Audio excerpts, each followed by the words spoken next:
Welcome to today's meeting of the GLA Oversight Committee. Can I welcome members and officers here at City Hall and those joining us remotely and the public as well here in the gallery or watching on the webcast. Can I remind everyone to turn their phones on and their electronic devices on to silent and make sure we move any devices away from the microphone system, please. And can I ask now Paul, the clerk to the meeting today, to confirm any apologies for absence? Thank you, Chair. No apologies for absence, but Assembly Member Cooper is joining us remotely as an observer. Lovely. And Assembly Member Cooper, you're welcome and you'll be able to take part in the discussion later as agreed. Declarations of interest, item 2. Can we note the list of officers held by Assembly members, and can I ask members if they have any other disclosable pecuniary interest in specific items listed on today's agenda? No, lovely, thank you. Item 3, minutes. Can we confirm the minutes of the meetings of the committee held on the 12th of January 2022 and the 1st of February 2022, and the notes of the informal meeting held on the 1st of March 2022? Informal because we were not quorate, as you may recall, to be signed by myself as chair as correct records. Agreed. Lovely, thank you very much. And then I'll sign those in a second. And then summary list of actions. Can we note the completed and ongoing actions arising from previous meetings of the GLA Oversight Committee? Thank you. Item 5. Can we note the recent action taken by the Chair of the London Assembly under delegated authority, namely to agree in consultation with party group leaders the following correspondence. That's letters to West Ham United and the Royal Society for the Prevention of Cruelty to Animals, and a letter to the Mayor of Kiev. And can we note the recent action taken by myself as Chair under delegated authority in consultation with the Deputy Chairman and party group lead members, namely to agree a letter to the Chief Officer detailing the committee's response to agenda items 6 to 8 of the 1st of March 2022 published GLA Oversight Committee agenda. And finally, can we agree to ratify the letter to the George Cross Committee from the Chair of the London Assembly? And I'd like to propose that we, if everyone's happy with that, and I propose that we now take item 8, which is the item considering the GLA elections 2024 consideration of counting arrangements. And then following that, I propose we take item 9, which is about the allocation of the Assembly budget, together with an additional item I've taken as item 11A, the addendum allocation of the Assembly budget.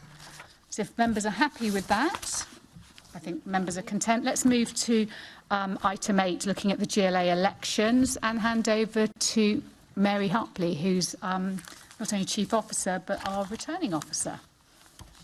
Thank you very much, Chair. Good afternoon, members. I'll just say a couple of brief words of introduction to this paper. We came to you with my elections team back in January. Since then, we've been doing some further work around the choice where we face on counting arrangements for 2024.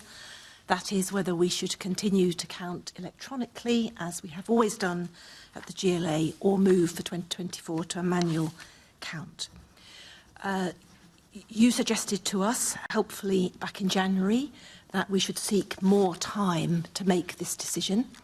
So in fact, we have secured that from our e-count contractor, which means that hopefully we will be able to see the legislation related to the current elections bill go through and complete before we need to make a decision. And as many of you will know, it's at the House of Lords at the moment. In fact, I think the 5th day of debate is tomorrow. Whether or not the second preference for mayor remains is clearly an important consideration in the counting arrangements. The other important consideration, but harder to judge, is whether or not the next general election will coincide with our elections in 2024. And I'm not going to express a view on that, but I do think it is a risk we probably do need to plan for. But where we are is that I will need to take a decision on this very early July. We continue to do very good, very close work with our colleagues across the boroughs. We've talked as well to agents for their views. I think it would help us if the elections bill in whatever shape or form is through by May, as we are told still to expect. But then we'll have to sort of regroup after that, after our borough colleagues have finished with their May elections, and come to a final conclusion. That was all I was going to say in introduction. And would you be looking to bring then a further paper to oversight, or is it because it's a matter delegated to you today is the final look at this matter we would have? Whichever way you look at it, it is my decision as Greater London Returning Officer. You know, I'm happy to come back and either just before or just after I've had to take the decision, report on why. Okay.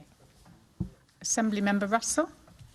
Yeah, just very briefly, obviously I realise it all depends on what the counting system ends up being and whether that gets changed.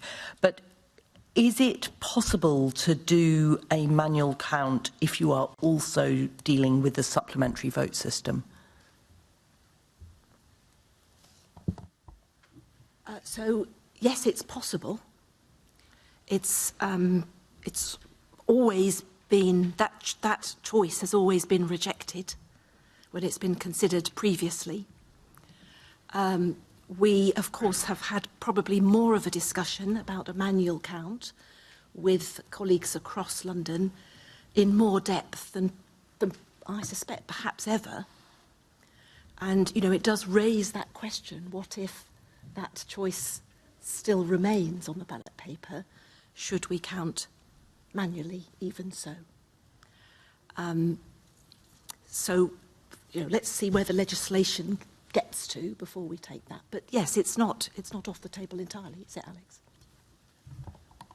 No, I would just say, I mean, you know, clearly, if the elections bill is passed, then you're counting 3 votes on 3 separate bits of paper, and that will take as long as it takes. If it wasn't passed and we had a manual count, then you'd still have 3 bits of paper, but one where you'd have to count twice. So it's not an impossible task. It's just a task that would take longer, and obviously combined with the general election, potentially even longer. So if you did do the supplementary vote count manually, would you be able to report on where the second preferences went? Because that's information that comes with an electronic count that is of great interest.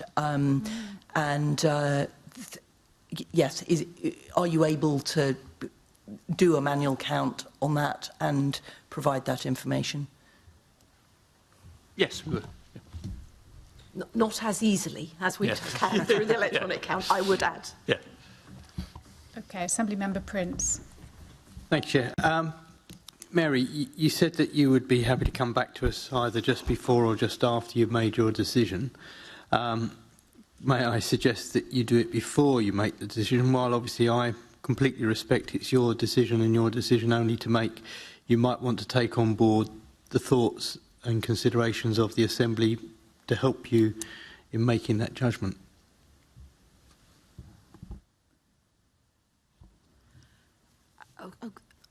Let's see what the schedule of meetings is and where I am with the decision. But yes, in principle, but I think if the Assembly, the committee has strong views, either way, I really need them now, not when I come back to you in July. Yeah. Okay, well, obviously you've had the report from the Election Review Working Group, which will have had some information in it, but I think there were some mixed views around this issue. I've got Assembly Member Fortune. Very quickly, and apologies if I've missed this, it would be really useful to see some of the feedback from the borough returning officers as well. I'm just mindful that I don't take a blinkered view of this from my patch. So it'd be really interesting to see some of the views from right across London. I think, as I reported to the last meeting, they're on a spectrum, as you would expect. You know, this committee probably won't come to one agreed view. Returning officers are on a spectrum, although I have to say, I think particularly in the last 3 months, where we've been doing this more detailed work with them, I think it's fair to say I don't have a returning officer in London who is saying to me, you cannot count this manually, Mary. What I have got is a set of returning officers who are saying, Actually, we think you've done really good work with our teams on the choice ahead. We'll support you whichever way you have to go. And we're really glad it's not us having to take the decision.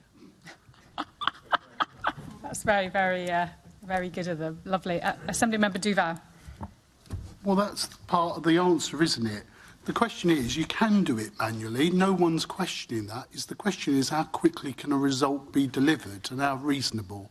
And is it reasonable in the 21st century to have, because I hear from the earlier contributions, someone saying, well, actually, we're not sure. Well, I hear from what you're saying, you're not sure when you can deliver the result. So are we talking about a week? Are we talking about a month?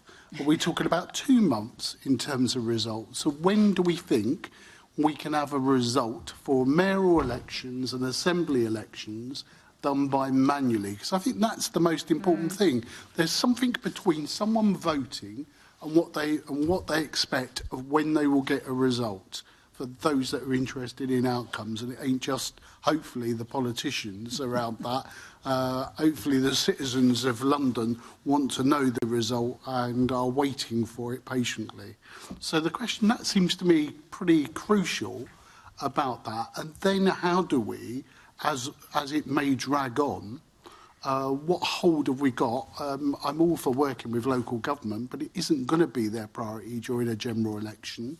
Those elections come first, but they still have to verify the votes at the same time.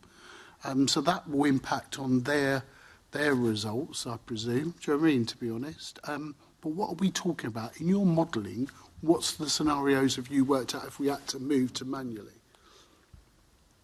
Lee, do you want, sorry, Alex, do you want to talk to those?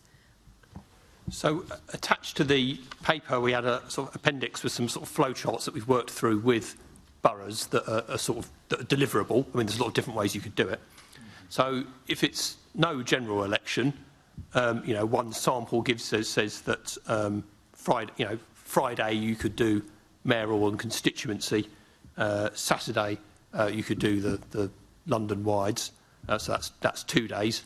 In the event you've got a general election as well, those additional complications and the need to verify votes, as you say, overnight, then Friday you have the general election count that has to be prioritised first, and the GLA verification. Saturday then mayoral and constituency. Sunday London-wide assembly member. Now again, there may be ways you could, there are returning officers who might be confident they could deliver that a bit more quickly or differently, but you're talking about either way. You're talking about a 2-day, 3-day, nothing like 2 or 3 weeks. But that just important, if I might, just to say that assumes no second preference. Yes. For mayor. That those timings assume that the legislation has become, that the change the government wants to make has been made. So give us your best guesstimate. If you had second preference added in, what would that be? So we haven't done it. I mean, I would suggest add a day, because that's an extra set of votes, isn't it? Another day, roughly. Yeah, but we haven't done that because, it is our understanding that the government is serious about getting this legislation passed. Just to be clear then, Chair, even if we had to do recounts, right, if there was something close, we could have it done within the week of individual elections for constituencies or anything like that. It could all be done and dusted within a week. Yeah? I think we're saying yes to that, aren't we? Within a week, definitely yes. Oh. Yes, within a week, without any shadow of a doubt. But what you're saying at the moment is rather like the time scale we had last year, because you had to separate out due to COVID. We found out on the Sunday, didn't we? The results. So actually it's similar to what we had for the last elections. Yes, but with second preference gone. No, I appreciate that, but I'm just saying, yes, if that second preference is on. Assemblymember Russell had wanted to come back, and then you, Assemblymember Prince. Yeah, I just wondered about your confidence about the including second preferences count, because presumably if there was any discrepancy in that count, you would have to recount the whole thing again. And so I'm just wondering about the timescales on that. It feels like a very big job. It is. So Assembly Member Russell, I think your question was, would it be possible to count manually with the second preference vote still in place on the ballot paper? Our answer was yes, it would be possible. It is not a scenario we have modelled, because there are two, bearing in mind that these elections have been counted electronically since the beginning. There are two drivers now of us considering something quite different in the manual count. One is the removal of the second preference vote for mayor. The second is what feels like an increasing risk of a general election coinciding with the GLA elections in 2024. So it is the removal of that second preference for mayor that is one of the drivers of thinking about doing this differently. I think if something unexpected happens in terms of the legislative process, it is absolutely not the case that we would just say, OK, well, we'll default to manual anyway. That would be a whole new set of thinking and modelling. OK, I see someone with somebody's microphone needs changing, does it? There's somebody. Do you need to change someone's microphone? No. OK, you're just in the chamber doing something. OK. Assembly Member, I've got a queue now. Assembly Member Prince, then Cooper, then Duval. Very quickly, I just want to get clarification. Assembly Member Duval, sorry, I keep calling you Len. Assembly Duval mentioned within the week. Did you mean, i.e. by Sunday, or did you mean within 7 days? And Mary, did you understand that to mean by Sunday or within 7 days? It was within 7 days. Within 7 days? Yeah, within fine. 7 days too, because Sunday is what we're talking about anyway. Assemblymember Duval was talking about a longer period. Yeah. OK. Assemblymember Cooper, who's joining us remotely. No? Thank you very yes, there much, you are. Chair. And thank you very much for allowing me to make a comment on this item. And really my question is for everybody on the scrutiny committee, but also specifically for Mary, which is to say that would it be acceptable to anybody at all to have to wait an entire week for the result? I mean, we've faced a lot of criticism in the past when the result has been delayed because of power cuts in various of the counting locations, and other problems and issues have intervened. And that's just been with the result that has been delayed by a few hours. I cannot begin to imagine that Londoners or Assembly members or anybody would be happy to have to wait a week. So I'd like you to, from my perspective, and certainly from the perspective of my constituents, and I'm sure everyone else feels the same, any system that's being considered has to be the one that delivers the result most quickly. Thank you, Chair. OK. Mary, would you like to answer that? I'm not intending to keep anybody waiting for a week. I didn't introduce the notion of waiting for a week. So your calculation, assuming there isn't a supplemental vote, is that you would have it, all being well, done by the Sunday evening? As long as there's no second preference for mayor. No second preference for mayor, that it could be done within the timescale that we have had in the last year. Yes, okay. That's right, and that that feels something that's felt to us to begin with quite a surprising conclusion, given the fact that I've been a returning officer and in conversations about whether 2012 or 2016 should have been counted manually. But it is this legislation going through that changes it. OK. Assemblymember Duval. I'm just going to... No, Chair, I think no, it's fine at this stage. And they're going to come back. Somebody was banging? No? OK. Nobody else wants to speak on that. OK. I think we've had a good discussion then. Thank you all for coming back in and for the work you're doing on this. Let me just find my relevant papers. So can we note the work in progress and ask that Mary keeps us updated as things develop in this area? Is that OK? Noted. Lovely. Right. We're now going to move up item 9 and also item 11A, which is the addendum on the allocation of the Assembly budget. And I just need to read this out. In accordance with Section 100B4 of the Local Government Act 1972, I have agreed to accept further urgent information in relation to agenda item 9 on the grounds the information was made available after the publication of the agenda. and it's required for our consideration of the Assembly budget, and noting that this is the last meeting of this year. Now, I think members still have some concerns about this from what I gather. So what I'm proposing, as members of the committee would like more time to consider the recommendations set out at agenda item 9 and agenda item 11A, can I propose that authority be delegated to me as chair in consultation with the deputy chairman and party group leaders to agree and respond to the recommendations outlined in the agenda in relation to agenda items 9 and 11A concerning the Assembly budget 2022-23. Is that agreed? Agreed. Lovely. So that's a delegation to me, so we can get that agreed outside of this space. Let's now move to then our main items. If I could ask officers to come through, please. And this is our main item on the relocation of City Hall. And I'm going to take together, whilst the officers are coming in, I'm going to take together item 6, which is the GLA Chief Officer's overview of it, with item 7, which is our scrutiny of the relocation of City Hall. So let's just wait for the officers to come in.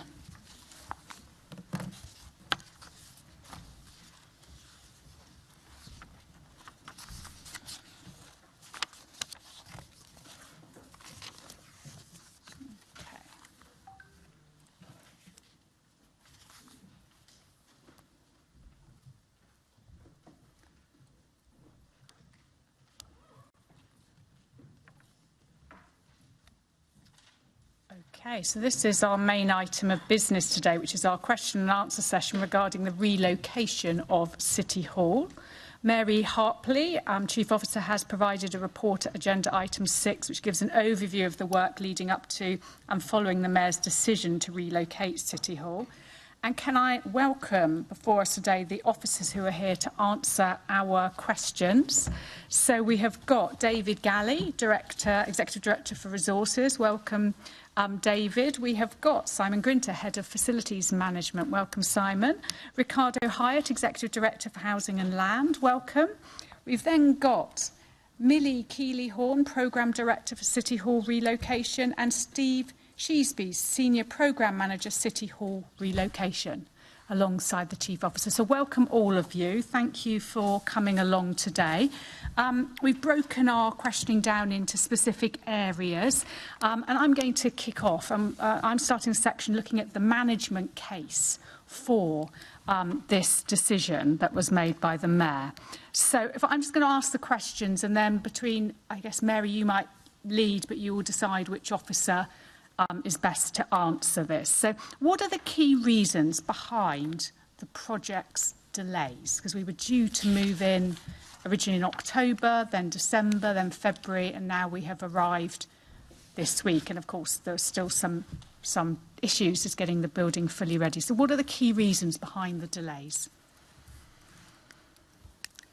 Thank you very much. So I am just going to summarise very briefly 3 main areas for delay, and then I think Millie will then take up the baton from me there. So the first thing is that once we had got into the building and our contractor had been able to do some detailed work around the building through a set of validation surveys, a series of issues were revealed, which have then cost us some time. Millie will talk to those issues. The second issue that we've faced has been COVID work, or COVID impacts. We've delivered this project through 2 lockdowns and months and months and months of COVID pressures. So that has had an impact, and again, at particular times. And because of COVID and 1 or 2 other reasons, there of course has been a global supply chain crisis, or difficulties at least, for months of the period that we have been working in, and a considerable amount of delay and rethinking around global supply issues. So I'd say those are the 3 main areas, but Millie certainly can talk to the perhaps to the first one, Millie, in terms of the validation surveys and some of the issues that then arose. Do you want to pick that up, Millie? And also, obviously this is something you do professionally, this is your expertise. Was the original timeline for this project realistic? Hindsight's always a wonderful thing, but was it realistic? Okay, thank you. Good afternoon, everyone. So I'll pick up with the timeline first. That feels appropriate in the order of things we've done. I think the timeline was aggressive. It's not unusual to create a burning platform to focus minds and energies in the right direction. We certainly worked in an agile way with our contractors and suppliers, which is quite a unique way of dealing with this. And we approach this as a design and build approach. So yes, aggressive, which led in turn to the appointment of contractors, work starting on site with validations and design continuing out throughout the programme for many months.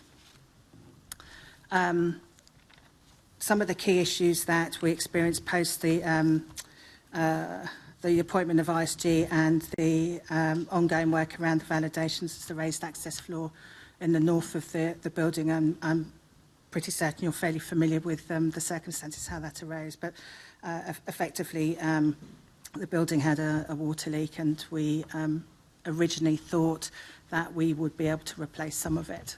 However, further validations and surveys with the recommendation came back to replace the entire floor. So fairly early on it put us behind on the schedule and the recovery times of that.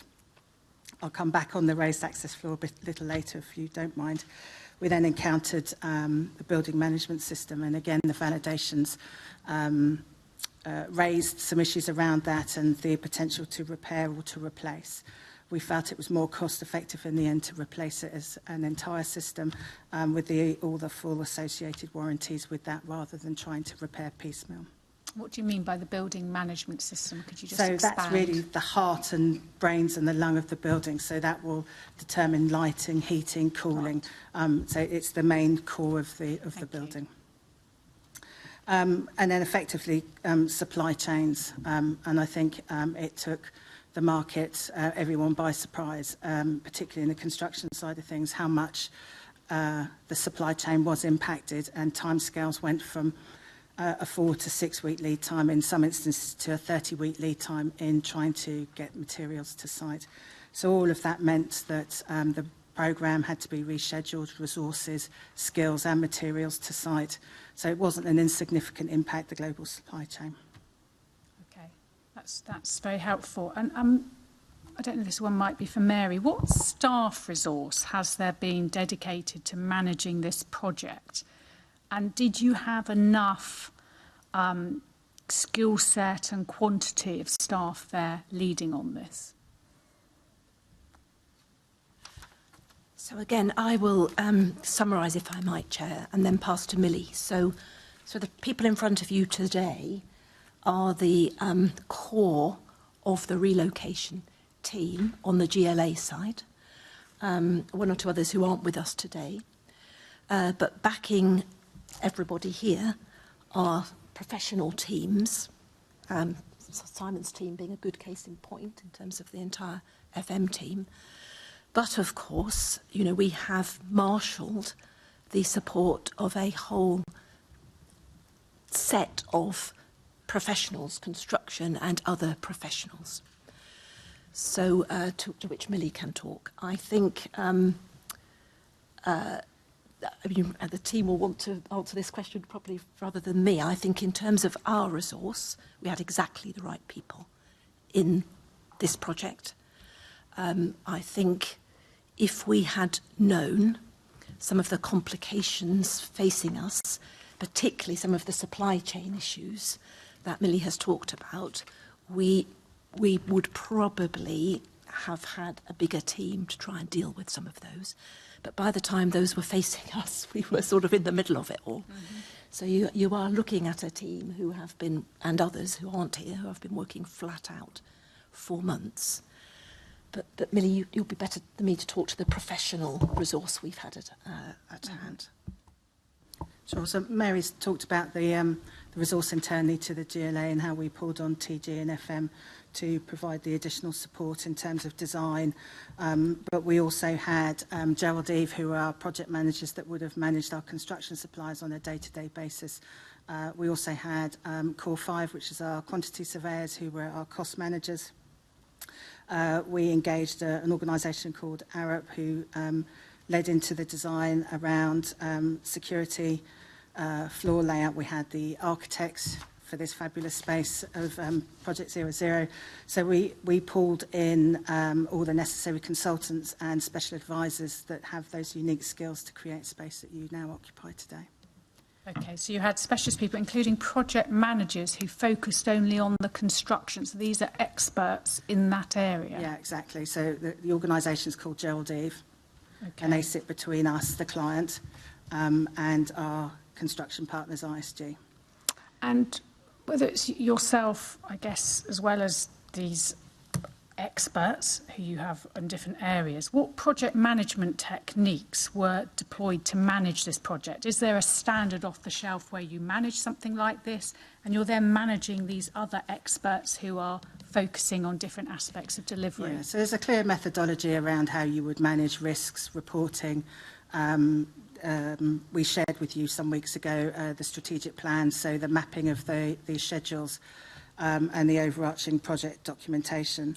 The Gerald Eve, who sat between us and ISG, they have formal governance process that they would also follow, and they operate within the contractual terms to hold suppliers as well as Arup and others to account on their deliverables.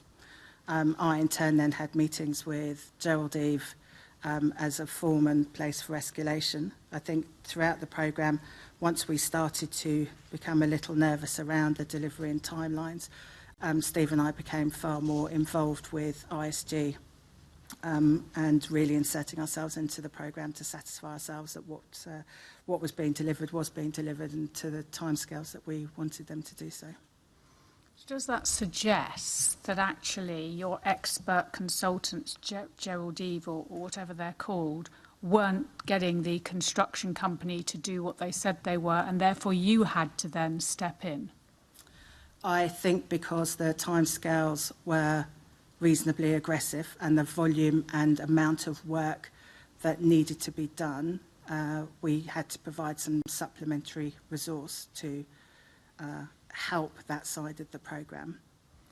We also have to remember that as the global supply chain or the raised access floor, that has a real impact around delivery. So taking the access of the floor, that whilst that's being worked on, as you can imagine, nothing that can take place overhead, so anything worked to the ceiling, the lighting, all of that has to stop until the floor is ready, which means the entire programme has to be reconfigured. And our deliveries, our suppliers, again, all have to change with that. So the volume of work of replanning and rescheduling was a constant drain, I think, for us, for Gerald Eve and for ISG. And so were you leading that replanning? You and Steve here, you were leading on that. And do you have a system, I don't know, it's Gantt charts, I think they're called, where you look at the whole project, you can see what's happening. On any one day, you could print off and say, at this point, this is where we are. Right, we've got to reconfigure. Did you have that grip on what was really happening on the ground, or were you just relying on these 4 or 5 different companies doing their bit? No. So there is an overall schedule, which was all pulled together, and so they are the Gantt charts or the Microsoft project plans, you may know them as.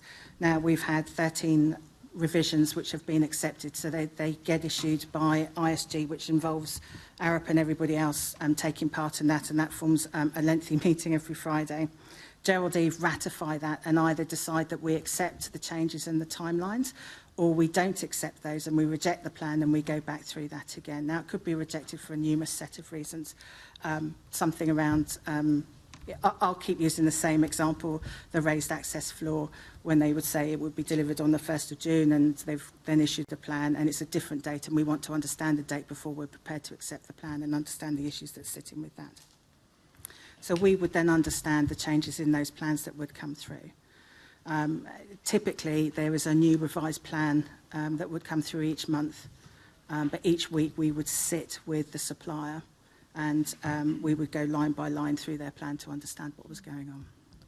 It sounds to me, as a layperson, a very complicated way to manage a building project with lots and lots of different players in, and you're trusting different people's words and so on.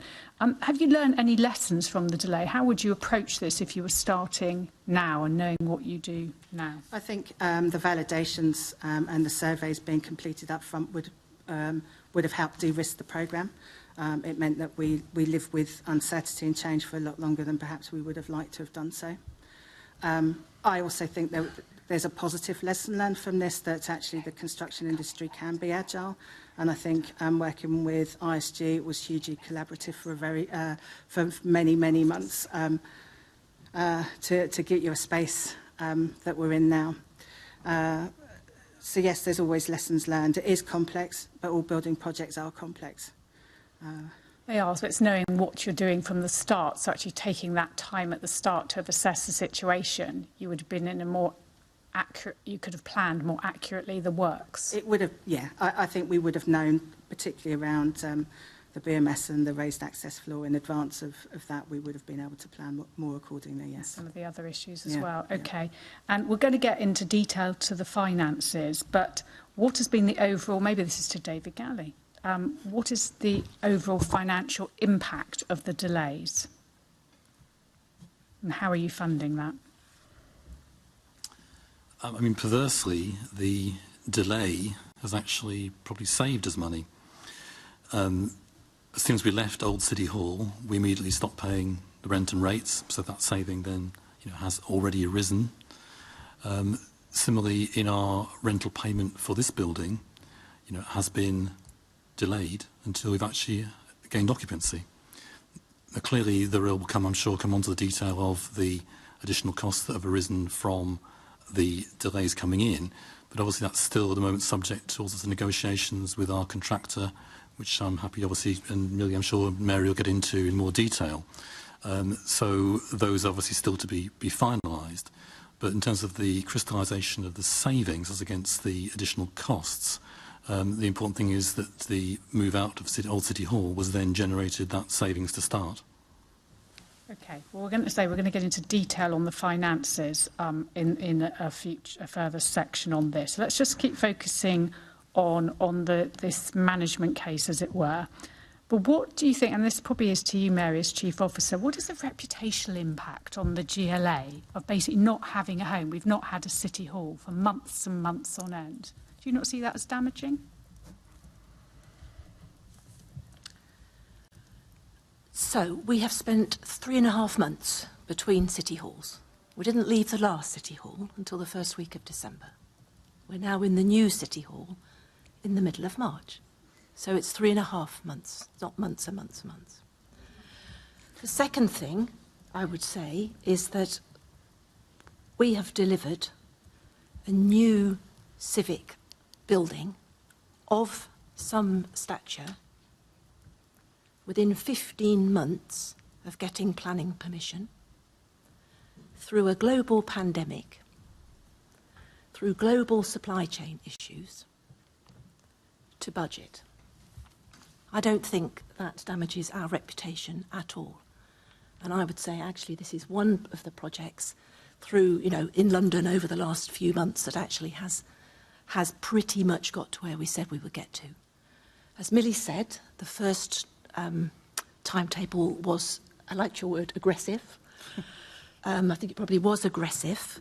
But we said from the very beginning, one of the risks we laid out in the initial decision was that it was a very, very tight timetable, and we may well have to find ourselves temporary accommodation, which is what came to pass. I think we also got out of Old City Hall fully decanted, on time, absolutely to the letter of our lease contract. And, when I submitted my paper, I'd already saved more than £2 million in rents, rates and utilities in that building. So I'm not going to accept that that's damaged our reputation, I'm afraid, Chair. Mm-hmm. I think we have demonstrated that the decision was taken. We knew we had very, very, very tight timetable, And, you know, collectively, with others not here, we did the absolute best we could do and got in here this week for good. Okay, and you talked about the risks, and the risk, you know, you had flagged that early on that we would be temporarily, I felt like we've been camping for months, but, you know, in another place for some time. Do you think the project risks were effectively managed and mitigated, particularly when we've had COVID, we had the Omicron variant, and, you know, did this actually have ultimately an impact on your completion date, and were you managing those risks effectively? So we knew COVID was a risk from the very beginning, because of course, you know, this is a project born of COVID. So, you know, we were clear that that was going to be a risk. I think we had no idea, looking to Rickardo here, I remember talking about it, we had no idea, you know, we'd still be in you know, there'd be a second lockdown coming, a third lockdown coming, we'd be in COVID measures the entire time. I think we managed those risks as well as we could as they arose. I mean, just to go back to Millie's point about the validation surveys, I absolutely agree. If we had been able to come in and do some of that validation work earlier, we would have been clearer about our possible timetable, and we would have known probably from the beginning that we were going to have to be out of City Hall before we could get in here. But, you know, you might recall we were doing our absolute best to limit any financial exposure of the GLA through this project until, one, the Mayor had taken his decision, and until, two, we had planning permission. And I remember sitting in front of some of you at the time absolutely promising that we were limiting our financial exposure until those two things came good. And you can't do that and run, you know, some expensive, intrusive validation surveys of the building that you're going into. So for me, probably one of my biggest lessons on this is I should have insisted harder that actually we did need to spend some of this money if we were going to be more certain about our arrival date. But, you know, the context at the time was, I think the context at the time was, you can't possibly think you're going to get planning permission, Mary, from some people. So, you know, we did limit our financial exposure, but that's then had a knock-on effect to what we knew as ISG started work. Okay, and that's right. It's always chicken and egg with these things, isn't it? How much do you invest? And quite rightly, members will want to be cautious because we couldn't guarantee you'd get planning permission, and the Mayor ultimately has to make a democratic decision on this. So, right, now I've got lots of members waving at me around the chamber and online. I've got Assemblymember Hall doing some questions, then Assemblymember Cooper, then Assemblymember Best, and then Assemblymember Prince has indicated, okay? So, Assemblymember Hall. Thank you. If I can just go back to the reputational impact, can you tell me where in any press article it's been what a wonderful new building it is, as opposed to it's still a building site? Haven't seen any press articles this week, Assemblymember Hall. I've been looking at lots of them, and they just show us a building site for months. But it's not a building site now, is it? Months.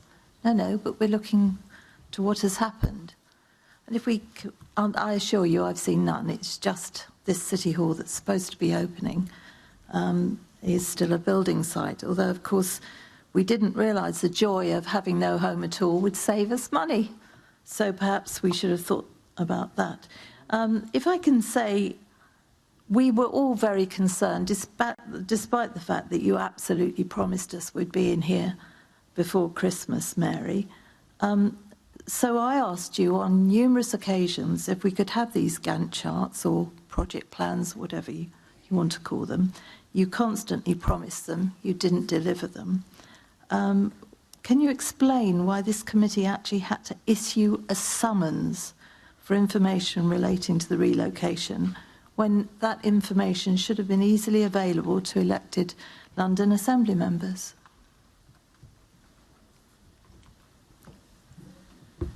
So I think there are a couple of reasons for that. So the first is that as you now have seen, because you have these plans, they include an awful lot of very confidential information about this building. And that information is not easily disaggregated from everything else. So asking my team or any of our contractors to disaggregate these plans was only taking up time that they were trying to spend getting the building delivered. So that's the first reason. The second reason is that actually, you know, as you know, Assembly Member Hall, there were other ways I used to keep you as Assembly members updated on the progress. And the third reason is that, you know, as a team, delivering a decision for the Mayor that many Assembly members didn't and some don't still agree with, it's very difficult then to share information which is then becomes out in the public domain and out in the press.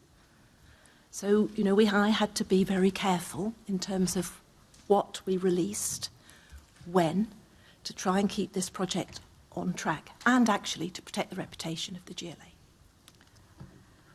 Do you accept that you told me week in, week out that you would get me these Gantt charts that I was asking for? I do, and I have apologised already to you for that. But do you not think a better approach is if you can't do something to say, I can't do it because we don't trust you with confidential information or we don't have the staff to remove the confidential information, as opposed to constantly telling us that you would deliver these documents, which you never did, promising us that we'd move in, which we didn't. Quite obviously, we were going to be concerned as to why we couldn't move in, and we wanted to know the reasons why, and we wanted to see some documentation. All we got were promises that were never delivered. Do you think that that is acceptable? I kept you all fully informed of the reasons why we weren't able to move in when we weren't able to move in. You kept giving us incorrect information that we would be moving in.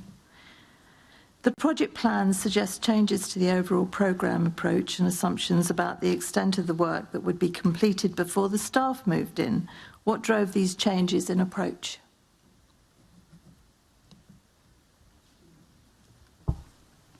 So some of the changes would have been based on the validations as we understood those more.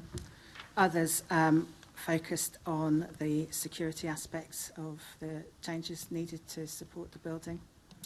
Other changes would have been around global supply chain. So if we just look at this room, the seats you're sitting on, the flooring, the lighting, the pendants and the auditorium seating all had to be reviewed against the supply chain, which meant we had to then go back round, work with new suppliers, and in turn the plans for delivery had to change, but we also had to make sure that the supply of materials met the standards that we expect for us to work with these suppliers, so i.e. no child labour, they are environmentally friendly, the recycling of such products are also meeting the standards that we expect them to do. Which is your day job, really, that's what you're doing all the time. Yeah. So that wasn't factored in, but anyway. No, Assembly Member Hall, it was the day job during a global pandemic with a global supply chain crisis. It wasn't run-of-the-mill construction. Yes, but you knew that. What was it you said? I thought it was quite a project born of COVID. Quote from just a few minutes ago. Back in April 2020, when nobody knew that we would still be living with COVID in March 2022. I'm sorry, I thought you just said, I didn't write it down, but you did say that it would be stoppage after stoppage with the COVID. You actually just said that. I didn't say we knew that in November 20 when the decision was taken. Okay, so, well, we have to agree to disagree. Why was it agreed to hold some meetings from January at the Crystal when it cost tens of thousands of pounds each time one was held? I'll summarise, Millie, and then you might want to come in with some more details. So, as we all know, we had expected to be in before this week. And we'd particularly expected to be in at the end of January and then, for real, on the 21st of February. As we approached those dates, we were increasingly ready inside to start hosting meetings and actually to start testing how the building worked. So that's why we embarked on holding those meetings here. But the Crystal wasn't ready. We were allowed in, we had our meeting, we were ushered out. How can that be ready in any which way? Well, it was sufficiently ready for some very effective public meetings in this chamber in January and February. Even though it cost thousands and thousands of pounds of stopping all the workers? It did have a cost associated with it, as we know, but it also had some real value in terms of making sure that, for example, this chamber worked and worked effectively, and we've made some changes to the chamber since that 1st January meeting to make sure it's okay now. We managed to test the operation of the Assembly members' floor in its entirety on those occasions.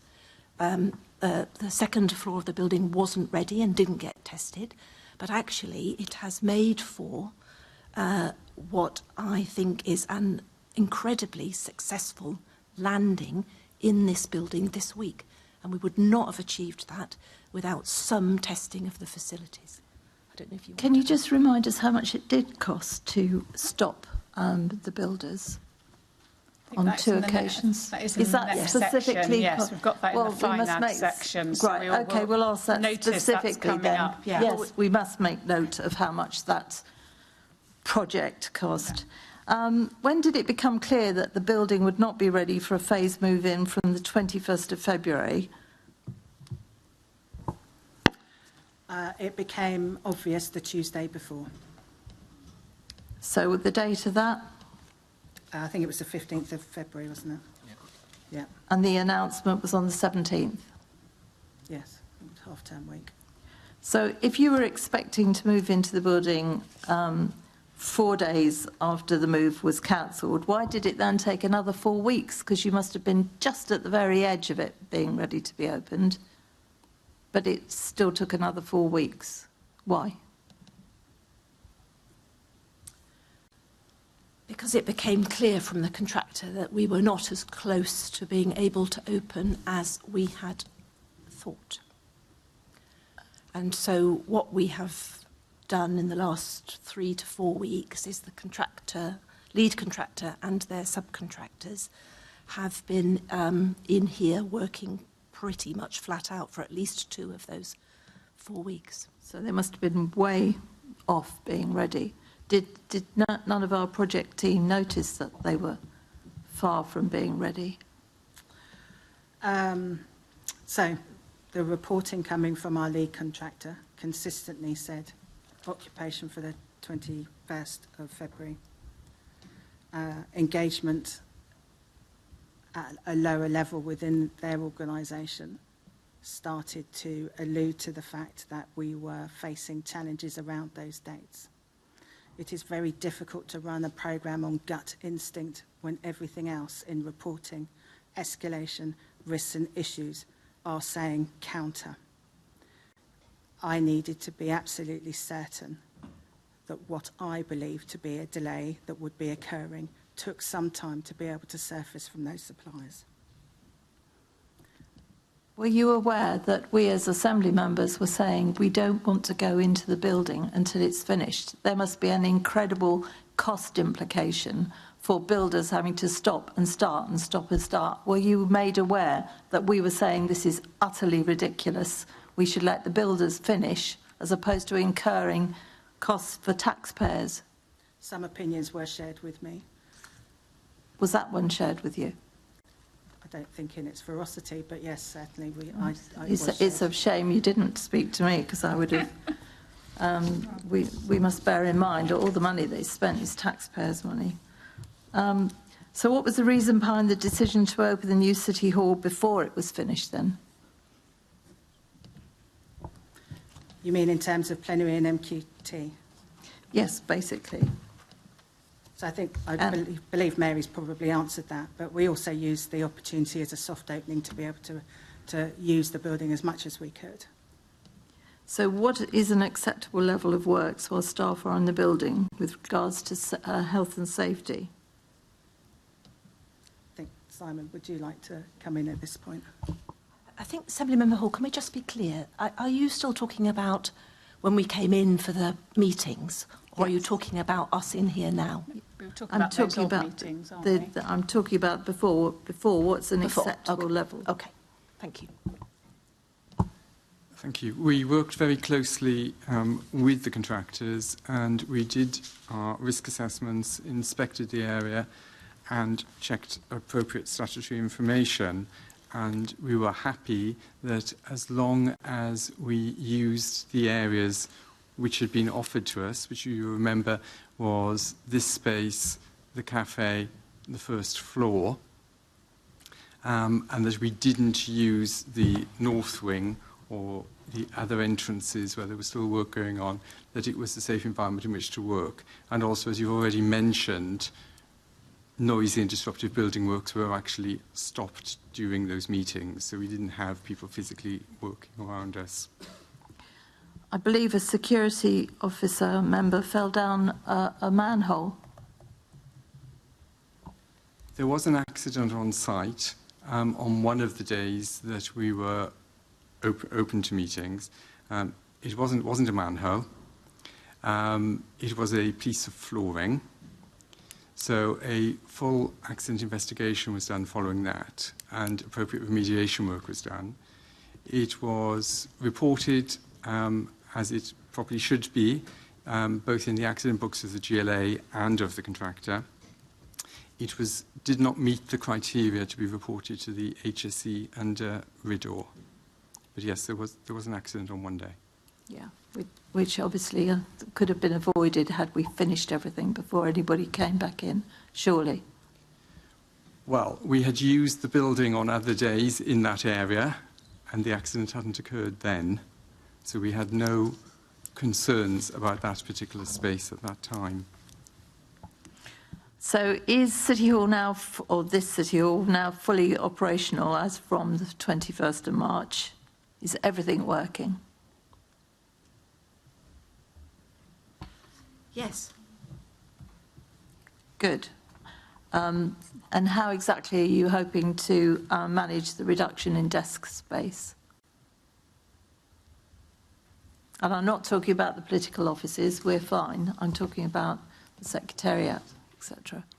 Yeah, so shall I introduce that? And so again, this goes way back, doesn't it? So in fact, in December 2019, the GLA adopted our smart working policy.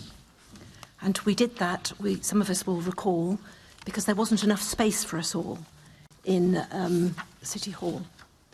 And so we were encouraging staff to find ways of working remotely, probably about 2 days a week, and to stay in the offices 3 days a week. As we know, the world has changed since then. So across our 2 sites now, here and Union Street, we always said, I think we said we would have 575 desks across the 2 sites. I think we said that as early as the mayoral decision. So we targeted 575. We have got 586 desks across City Hall and Union Street. So just slightly over what we thought we would need. That represents 63% of the desks we previously had. We now have a smart working policy where we expect people to work on average 3 days a week in one of our workplaces. And so you can see that the numbers match exactly. We're operating a methodology of a mix of anchor points where we say to teams, actually you're anchored either at City Hall or either at Union Street. Those are now well established and we've been operating those for some considerable time now. And then within the anchor points, we have a mix of of desks allocated to specific teams, such as the Assembly Secretariat, and a mix of drop-in unallocated seats. We've taken the view that across the organisation, the 10% of a team's establishment is the number of seats that team gets directly allocated, protected for them.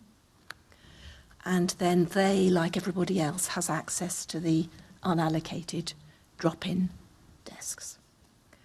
And we are expecting and working with managers who find themselves in adjacent spaces, whether in City Hall or in Union Street, to work together to ensure that when they want to bring in, all of their entire team, for example, they do that in the knowledge that the two teams around them aren't doing the same on the same Wednesday afternoon. So that's the sort of methodology. We have actually, at moments during the last 18 months, been able to practice some of that, certainly in Union Street, and it's worked very well. We now need to practice that across our two sites with some sort of fluidity between the two. But Rickardo, you've been leading on some of the thinking on doing that as well. You might want to say something there. Yeah, so the only thing I'd add, Mary, to what you said is, placing the responsibility at a local level to teams has been really important. Each unit within directorates have been asked to come up with their own unit charters. How we want to work going forward is, not enabling colleagues to just come to the office for the sake of it, but to have clear reasons why they come in, to collaborate, to work alongside colleagues, to meet external stakeholders, and to have that varied week that enables them to do their jobs effectively. I think one of the lessons we've learned over the last 2 years is just how effectively, when we were all working remotely, we were able to do so efficiently. And teams have certainly been encouraged to take lessons from that. But clearly, as we go back to the new normal or into the new normal, being able to work in a hybrid way is really important. And again, the technology underpins all of that. So the desk ratio has been calculated and applied evenly across all the teams, has it? For everyone in Union Street here and on the first floor, I think there's a delta on the second floor in the Mayor's office. There's differences there, and obviously with yourselves. So it's not been applied evenly? It's been applied evenly to all teams, other than the space allocated to you all and your group staff, and to the Mayor's office staff. Yeah, so I have to say I do have concerns for the Secretariat, but we'll have to see how it works. Okay. Yeah, we'll have to see how it works, and if it does, if there are issues, we will work to resolve them. I think we're confident there won't be. Except if we don't have the space, Mary. Except we don't have the space here. If there is a real problem for those poor teams, I'll leave it there, Chair. Okay, thank you. And just pick up Mary, you said that it is now fully operational here. I think there are still some issues. The kitchen up on our floor is not complete, and so on. So I think there are still some issues, but I'm sure that will be picked up in, maybe you call that snagging, but it seems to me I was responding to the question about, some of the stuff that wasn't working when we were in here for those 3 meetings. We have a working, safe, legally compliant building and some.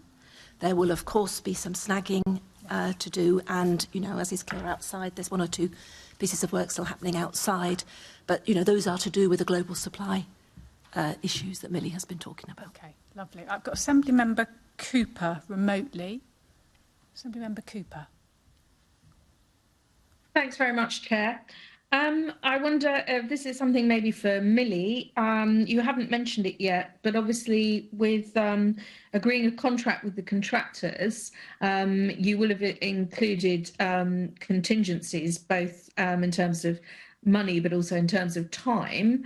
The contingencies in terms of time seem to have got completely messed up, and I just wondered if you could explain how that has happened. And also I just wondered if you could tell us whether or not, given that the contractors entered into a contract which they failed to complete on time, and whether you're applying any financial penalties due to the delays.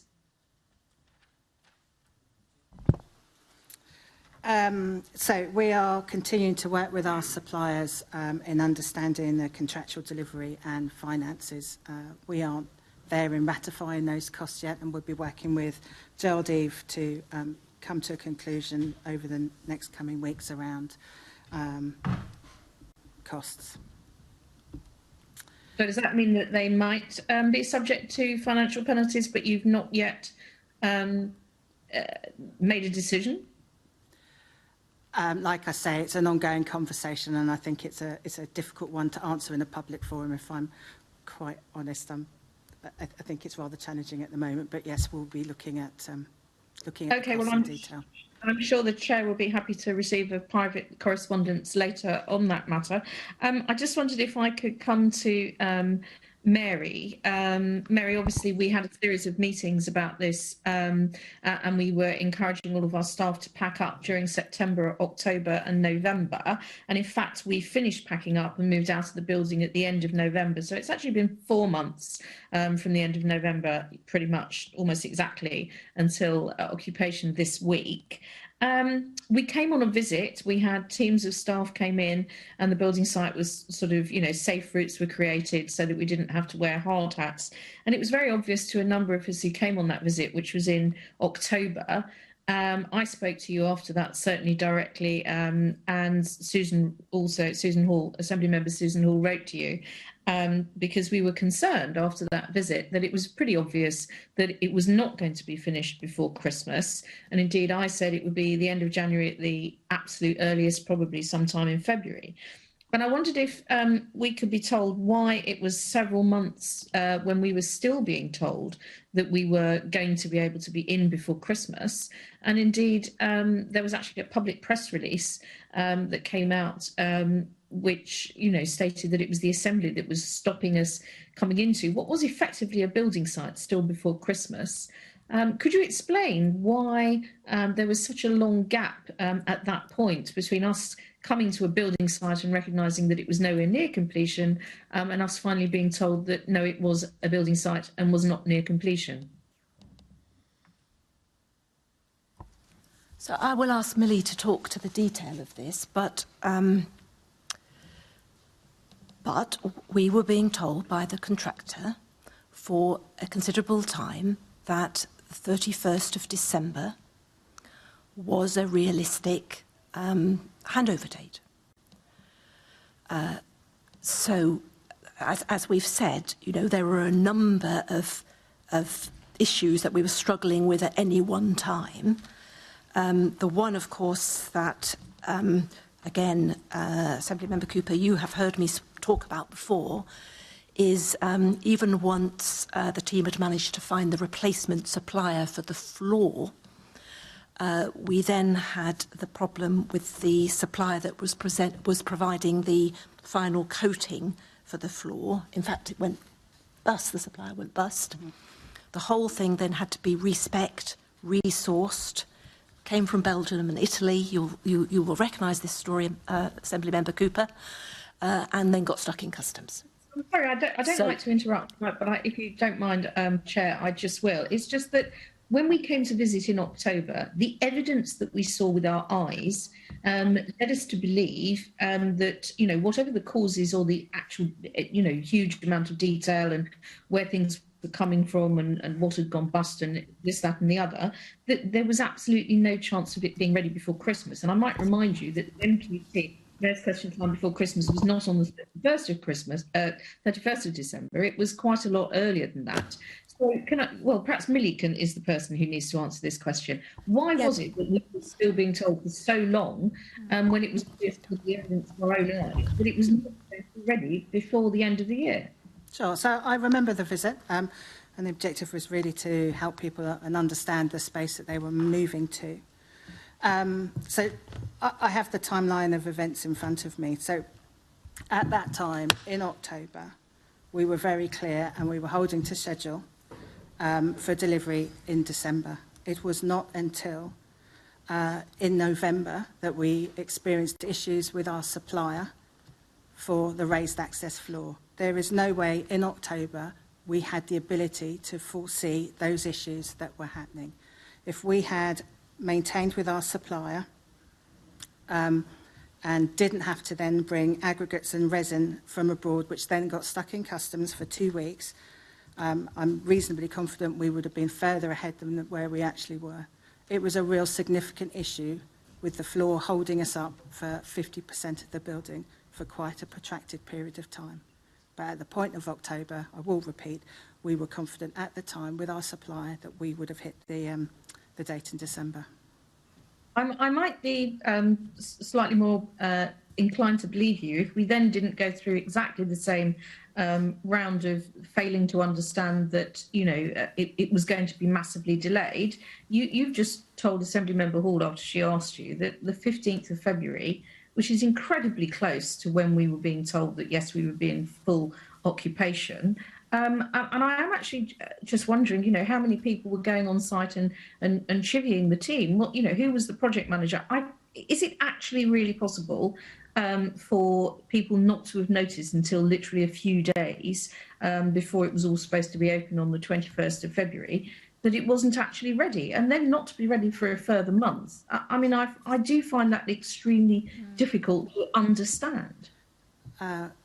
Can you clarify your question for me, please? So is it around the issues in October, or are we now talking about February and surfacing those, or is it around the engagement around the project? Well, it's actually it's trying to get a handle on how it is that we have been repeatedly told at the last minute that suddenly we're not going to be able to move in. You know, who was monitoring the progress?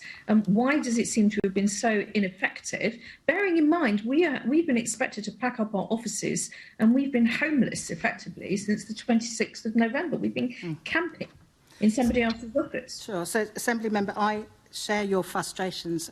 I do not find it comfortable sitting here defending the indefensible. We have a letter from our supplier who wholly accepts that they should have told us and raised with us earlier that they were not going to achieve those deadlines.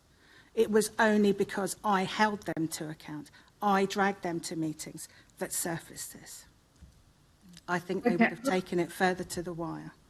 I believe I and Steve did everything in our power and beyond where I would expect our typical engagement to stop, to get this programme over the line and to surface those issues. There is no evidence that ISG notified anyone, us or any other third party, that the 21st of February was not going to be achievable. And I am very forceful in that. I am not being deceitful. We haven't underestimated the risks. We interpreted those and challenged them at every opportunity that we had. We were on site. We were here every Friday, as were our project partners, in trying to understand where we were against programme.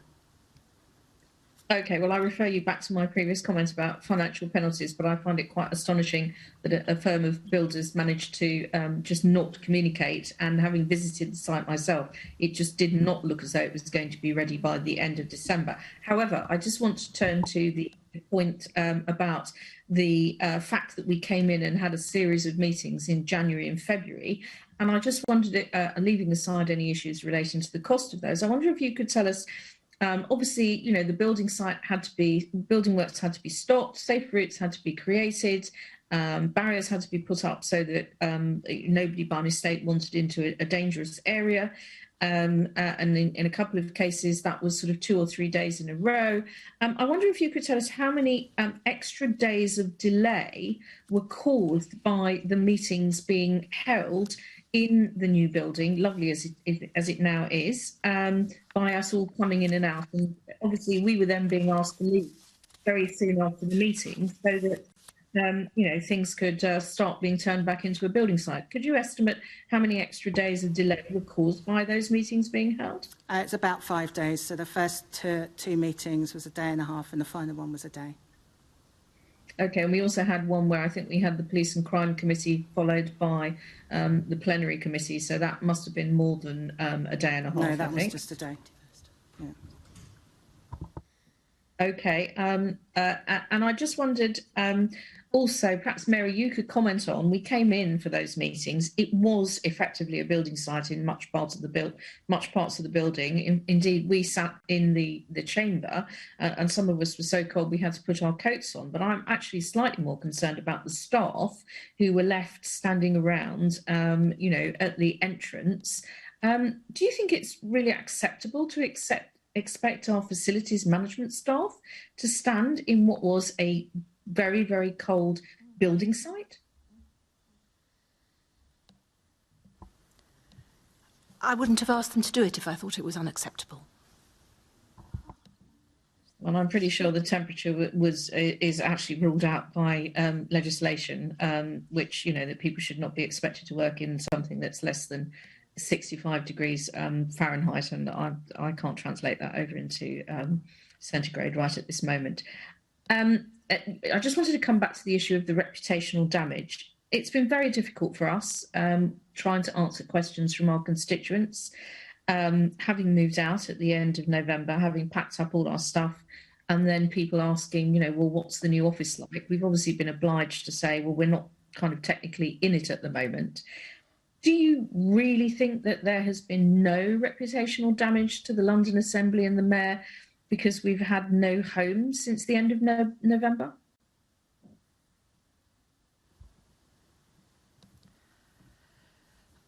I think we did our absolute best to make sure that both you as the Assembly and the Mayor could continue to function as usual through that period.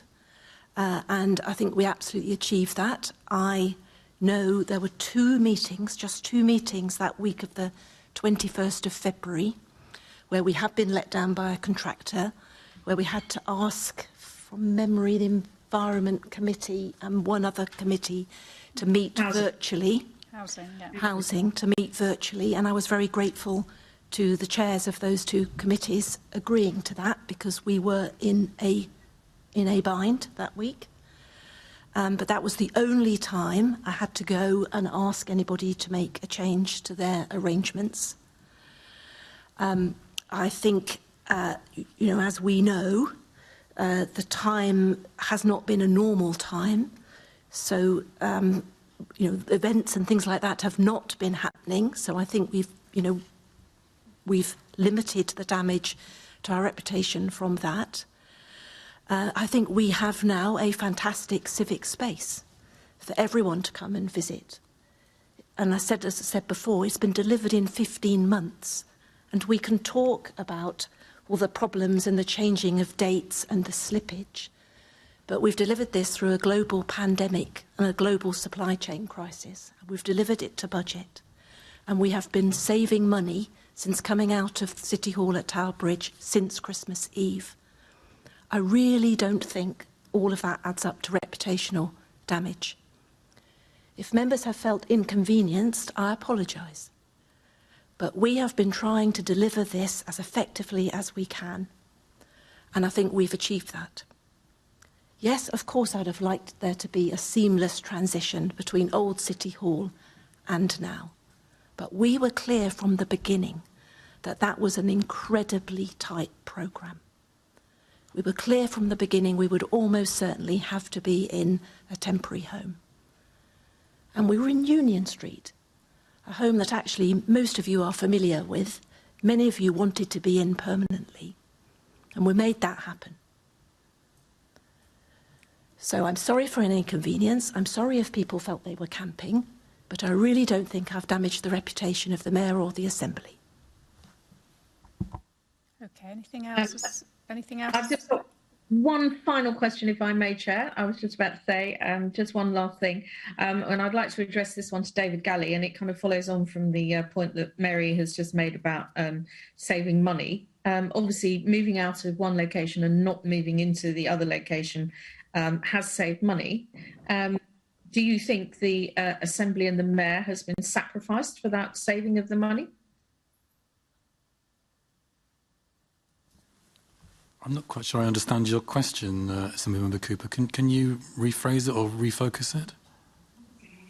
You were speaking in a rather positive way about the saving of the money, because we were no longer having to pay the rent on the old City Hall, and yet we were not having to pay the rent on the new City Hall.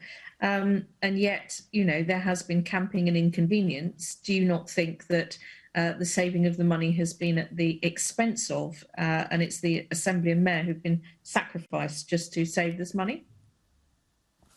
What I'd say is there's been it's a factual statement that the authority has saved money due to the delay, and I echo Mary's comments around the reputational issues here.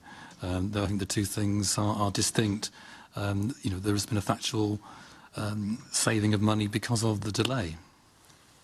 I'll leave it there, Chair, but I am very interested in the amount of contingency time as well as contingency costs, and also the financial penalty aspects of the contract, and perhaps we could be written to separately if those matters are currently confidential. Thank you, Chair. Yes, Assemblymember Cooper, thank you for that. And I should have said at the beginning, this is probably the first of a series of meetings, because there are some things today that we may not be able to discuss, but we will want to discuss them, and as much as possible in a public hearing rather than in a part two. So it may be we will have to come back with some clarity on some of those figures at a future date. Assemblymember Best. Thanks, Chair. I feel I need to pick up on something firstly, which is the continued reference to members being inconvenienced and that being the reason for the upset. Now, I do this is a vocation for me. I love this. I would do this whether it was in a shed on the other end of London or if it was in this building. So when we talk about inconvenience, it isn't necessarily talking about members. We're talking about, as Assemblymember Cooper said, those security staff and facilities management teams that were out in the cold, that when I had to leave were having to push open automatic doors to let us go. We're talking about those staff members that didn't know where they were working, when they were working, where they should live, where they should get childcare from, what hours they needed childcare from. That was up and down and up and down. So it's not an apology to members for inconveniencing. It's an apology to those members of staff and security and everyone in that team that was mucked about.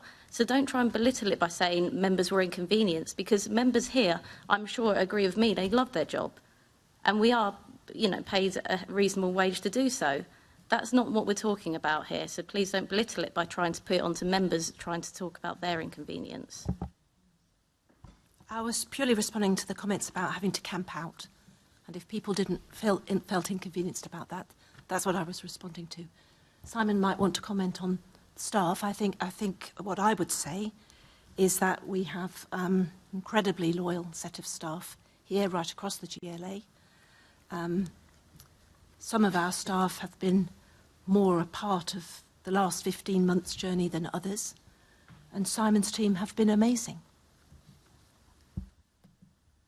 If I can just pick up on the point about outdoor working, obviously as part of the security team in particular, and occasionally the reception team, we recognise that they will be in cooler parts of the building or even outside as part of their duties, and we do provide appropriate clothing, and also we do manage the rotas accordingly to limit people's exposure on that.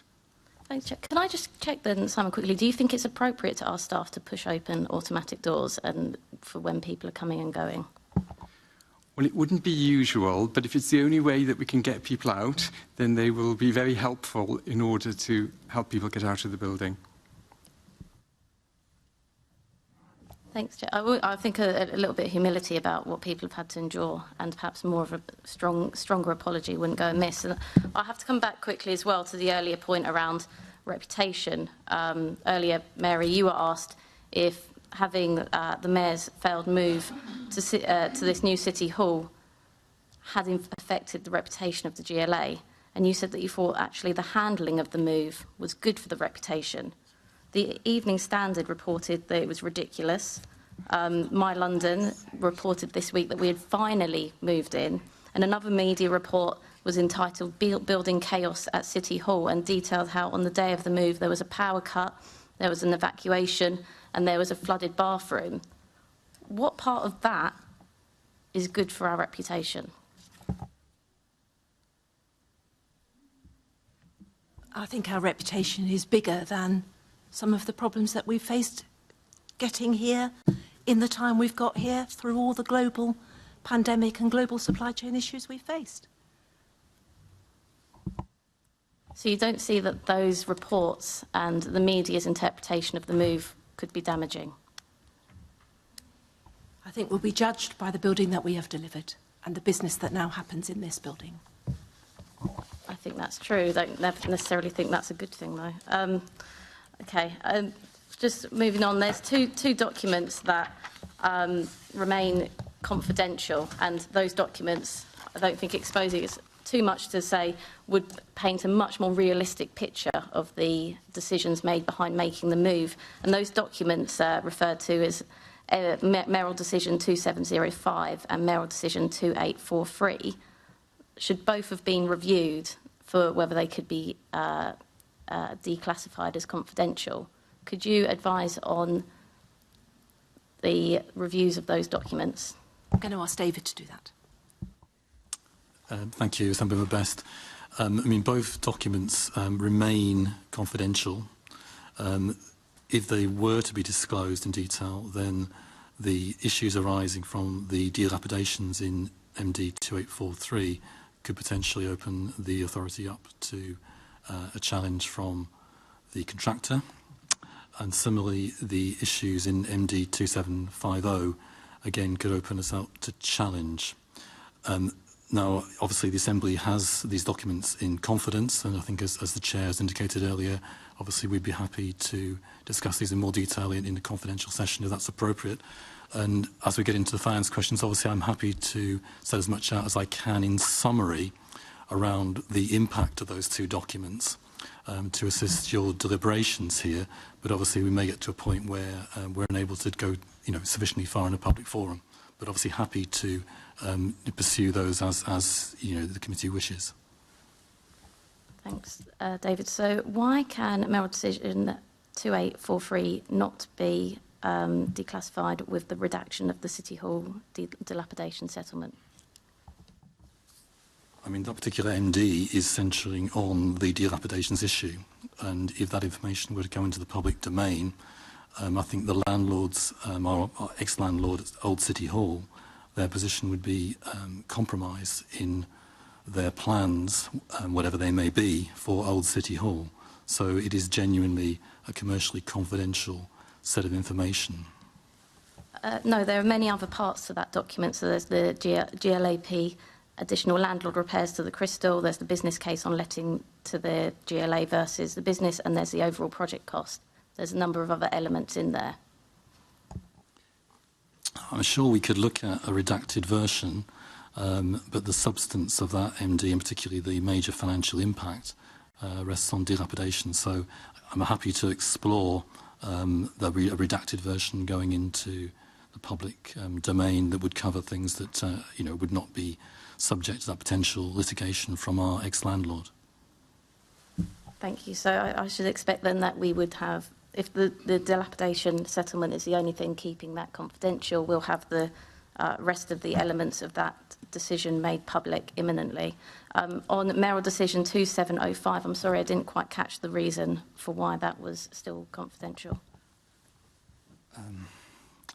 Again, the substance of that, Part 2, reveals the revised and final landlord offer of rent.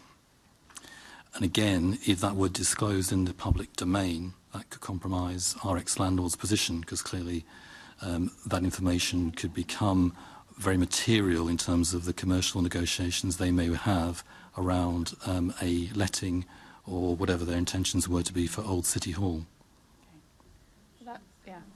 That doesn't quite stack up, because in the Part 1, as we're going to move on to, it's very clear that with all the revised landlord offer and so on, it's in the Part 1, £24 million lower.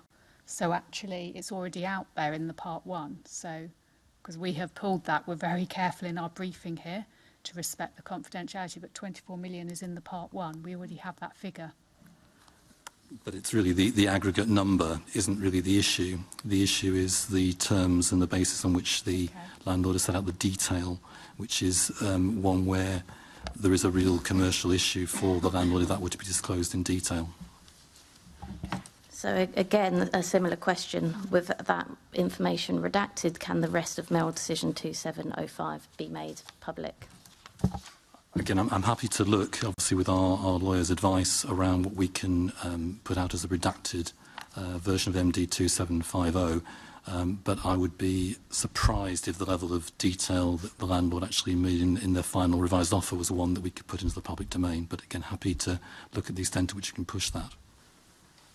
Thanks, Chair. Just say again, there's a number of elements in that mayoral decision, such as the financial appraisal of relocation options, assessment of potential future uses of the Crystal, and plans for reconfiguration of the Crystal. There's a number of elements in there, so it's wider than just that one part. And I think I'd like probably a bit more than we'll see, because it makes complete sense. That's why I'm asking the question: why have these not been declassified as confidential yet? And if those are the only reasons, then they absolutely need to be now. Well, as I say, I'm happy to look at redacted versions of both those two MDs being put in the public domain, but I think the substance of the MD 2750 around the realised landlord's offer and the issues around dilapidations will be very tricky to ensure they go into the public debate, and therefore I think in terms of that level of detail that this committee may want to get into later, that would need to be discussed in private session. Again, I'm happy to try and assist your deliberations by talking about the aggregates, hence the part 1 of MD 2750, and I think there's elements on the MD 2843 where again I can be helpful, I think, in terms of some of the overall summary of numbers, but obviously we can get into that perhaps in the finance questions. Yeah. Thank you. I just finished, I think, with the information that may reveal, I would hope that one of the reasons that it's not being declassified as confidential is to save face and embarrassment, because that is not a realistic reason for keeping these confidential, and they should be out in the public as soon as possible. Okay, lovely. Thank you. Right, I've got a queue of members on this, and then we're going to get into the financial case, which I'm very keen to move on to. So I've got Assembly Member Prince, then Fortune, then Ahmed.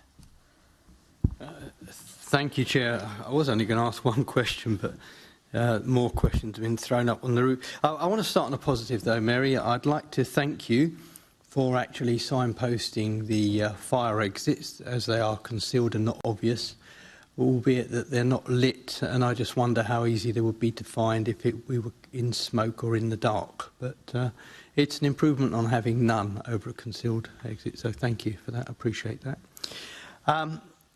Secondly, you said that you thought you did a good job delivering the whole process in 15 months. I think delivering it within 15 months is no mean feat, to be fair. But my question, and I do apologise, how long have you been in post at City Hall now, Mary? 3.5 years. 3.5 years. During that time, how long were you aware of the 2021 break clause?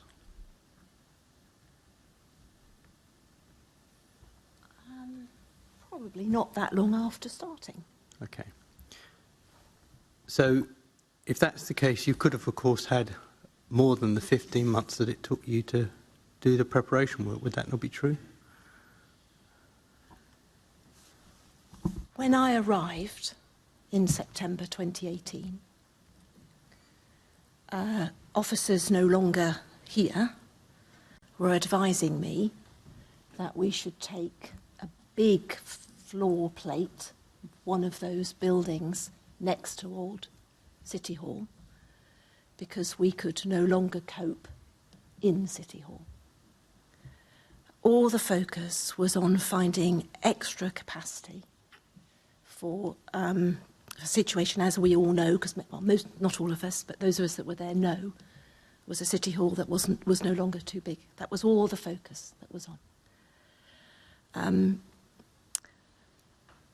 There had been no thinking about what to do around the break clause. My priority at the time was to get us to a situation where we could live within our footprint, not sign up for some very expensive floor space in addition to the floor space we already had, because I didn't think we needed it. I thought we needed to get into the modern world and be able to work remotely in a reliable way. So that's when we put the smart working policy in place in December 2019, which I've already referred to. We had absolutely no basis on which to start negotiating with our then landlord on a break clause. We had no options, and nobody had put any thought into that. But we were focused on, I was focused on, limiting any additional cost by moving into any more floor space in more London. That was where my focus was. Got the smart working policy through oversight, signed off in December 2019. That itself caused some controversy at the time. It's difficult now to think that was true, but some controversy at the time. And then in March, we were in lockdown.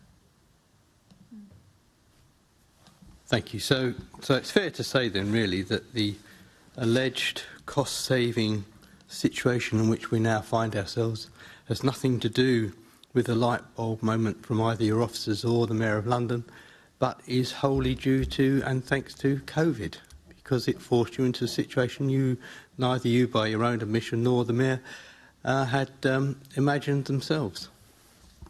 Or with respect, Assembly Member Prince, anybody else in the country. I don't think you'll find that's true. I think you'll find Amazon and Apple were doing it quite some time ago. Anyway, so if I can move on to David, and I must congratulate you. I had looked through the figures a few days ago, and I must say that the savings figures are a work of art. And I do think just be careful on finance, because we've got a huge section coming up. Yes, I know. But it's just on something that David said. Okay, you see. fine. And obviously, personally, I think in order to do a proper deep dive on them, we will need to hold a meeting in camera. But if I can just pick you up on one point, and that is that because I won't mention any figures, but you said that our time as a nomadic tribe saved rent on City Hall and also saved rent on the Crystal too. So did I hear you correctly? That's correct. Obviously, we only started paying rent on this building when we actually occupied it. So there was on the assumptions that were previously made of occupation, then there was a small saving in the rent payment that the GLA makes to GLAP. There'd clearly be a loss for GLAP. Yes, I was coming to that because looking at the beautiful piece of creative accounting that I saw in the figures, I noticed that you deducted the cost of the Crystal from the savings for the GLA, and then you added them back as a cost. Sorry, you deducted them as a cost to the GLA, and then you added them back as a saving for the GLA family. So I was curious as to either who was paying the rent, which I think you've just indicated was the GLA main family. So really it's not true, is it, to say that we made a saving because we were still paying the rent, albeit from another part of the family? There's two things going on here. There's the overall saving that's been made by the group, because the big saving, of course, is not paying the rent rates, service charges on Old City Hall. Group-wide, then the rent that GLAP have foregone is obviously a reduction in the savings for the group-wide. So it's important just to always have in mind the GLA as against the group savings. Yeah, but you omitted to say that. And the Mayor's claim of his wonderful figure, which is completely fictitious, includes the saving for the whole group. When he quotes his figure, it's including the whole group. So to say that we've made a saving when we haven't made a saving is a bit misleading, albeit unintentionally maybe, David, but it is a bit misleading. Well, no, really. sorry, let me be very clear on what I'd said. The material saving that has come from the delay is around the rent rates, service charges we save from Old City Hall. Now, the order of magnitude of that, as Mary said earlier, is over 2 million. the loss of rental for GLAP from the GLA's delay is nothing like that sum of money because of obviously the overall level of savings that we are making. No. So I accept that, I think David. it's not correct to say that I've been misleading. No, it's around the overall level of net savings allowing for that GLAP cost. I accept that, David, but at the end of the day, you said that we made a saving on the old GLA building, which I accept, we did. But to say that we made a saving on this building is not really, if we're looking at the whole figure, which is what the Mayor is claiming, true, because we didn't make a saving because it's shops, as I used to call it in Redbridge. It's us as the Assembly not paying for it, but the GLA family paying for it instead.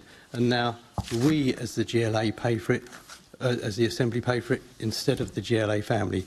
But the money is still being spent. But Chair, just to be clear, my point is the difference in quantum of the saving we're making as GLA compared with the costs that are arising to GLAP. That's where the net savings come through. But you didn't say that, David. Okay, well, we've got a clarity now, so we've got clarity on that now. Okay, Assembly Member Fortune. Thank you very much, Chair. I'm also aware that this is section 1 of 5, so I'll try and get a bit of a wiggle on. I did warn officers who might be here sometime and members. So I think there's, you can sense frustration in the room, and I think there's frustration at two things. One is process, and we've talked about that. We've talked about slippage. We've talked about information coming through, snagging, and colleagues have covered that. I think it will be churlish not to recognise that this is a big project and there's some good work been done as well. But that's the process, and colleagues are discussing that. What I think is also bubbling underneath this is frustration at the decision that was taken. And actually, a lot of our questions have touched on those decisions and the consequence of such. And when I look at the officers in front of us, it's not the people that took that decision. They're not here. There's an old saying that victory has 1,000 fathers and defeat is an orphan. Well, in this case, the decision makers aren't here, and you're all orphans trying to answer questions about how those decisions were taken. So a couple of things I want to touch on with that context. One, coming back to timelines, Millie, and I think you're right. I think there's going to be a lot of interesting adjectives and synonyms used today, like aggressive and suboptimal and challenging. So going to that aggressive timeline, who set that? Whose decision was that? So, Assemblymember Fortune, Millie wasn't with us at the time, so I should probably answer that question. Rickardo and I probably are best placed to answer that. Millie didn't actually join us till March the following year, so really can't answer the question. So I think that Rickardo and I, with some support from Simon, are the ones that put that timetable together and put it up into the mayoral decision. It was necessary because, of course, at the time we knew if we exercised the break, we knew we had to be out of Old City Hall on Christmas Eve. But because we hadn't started any negotiation with our then landlord, we had to assume that we would need to be out, in fact, probably up to 3 months before that, so that Simon and his team could get in behind us and make good according to the letter of our then lease. So we had to start out from the position that we needed to be in here by October. So we could be out and then hand back 3 months later. We devised a programme which was also based, of course, on not getting planning permission until right up to Christmas, because, of course, we'd been up to the wire there too, which we believed to be deliverable. Now, we've already heard some of the reasons that then conspired to make that not so. So I actually want to turn the lens around, because so that's how that programme happened. So what we're talking about here is that end point, that delivery point. But you were starting from a very difficult jump-off point. So I want to look at where that decision started. So when did, because there was a cut-off date, wasn't there, that we had to be out the building. So there was absolutely no way that we were going to transition smoothly from one city hall to the Crystal. There had to be this sandwich in the middle of being somewhere else, which is then you've got that movable date the other side of that, and we've discussed that earlier.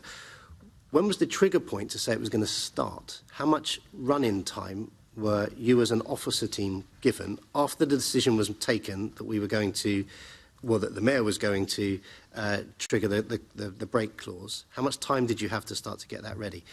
And from that, do you think it was realistic? Yeah, Rickardo will answer, and then I'll come in if necessary. Yes, so Assembly Member Fortune, can I just clarify a question? Are you asking... Did you have enough time to put it together? Okay, I understand. So, as Mary has said, the timescale was always challenging. I think with a lot of these projects, if you can be aggressive in the timeline, but considerations that you can't always quantify up front, such as, the planning process, such as, the resource you'll need, once you've got, those ducks in a row to take the project forward, is always really difficult to put in place. And I think one of the challenges we had, again, as previously mentioned, is trying to balance, in taking the project forward with the capabilities that we had in-house, trying not to spend too much on the project in those early stages, whilst also, sticking to the programme that we'd set out. So we had two glorious adjectives there in terms of challenging and aggressive, right? When it was announced that the break clause was going to be impacted and we were going to leave, what was the reaction in the office when they said, right, we're going, we've got a couple of months, then we need to be out the building and we need to be in a new building next year? What was the initial response from officers? Did you think it was going to be a year? Did you think it was going to be a year and a half to transition to a new building? So again, I mean, at that point, we felt the programme was deliverable, but all of the things that materialised, throughout the build programme, throughout the procurement, we couldn't have foreseen. I'm not going to say that, when the decision was made, I didn't lose any sleep. But at the same time, we'd done our best to line up, all the things that we needed to line up to take it forward quickly. So at any point in that process, did you come under any external pressure to bring the finishing timeline date to a position where you didn't think was realistic? No, I wouldn't say so. Okay. I would say the starting point was definitely based on an initial officer view, based on how we could see the programme coming forward.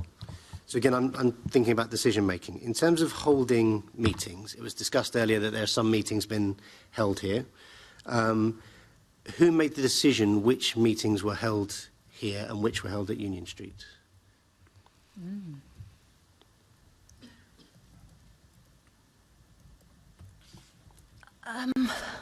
So we held 3 here. We've held all the ones that the Mayor's in here, yeah. Well, we've held 3. Well, and then we had the PCC here that week that we didn't move in. Mm-hmm. So I think I go back, Assembly Member Fortune, to what we said before. So I know I sound a bit like a broken record, but so the 31st of December occupation had been missed. We were being told by our contractor that would, and I remember a call brief to staff, it was going to be, probably, hopefully in mid-January. And then from there, slipped to the 21st of February, and we know what happened then. So, we were getting very close to being in. So I understand and I accept that. Physically ready. Yeah. So I accept also that you were saying that some of the meetings were held here to test the building. Okay, we'll take that. Well, that money's safe, as Jim Bowen used to say.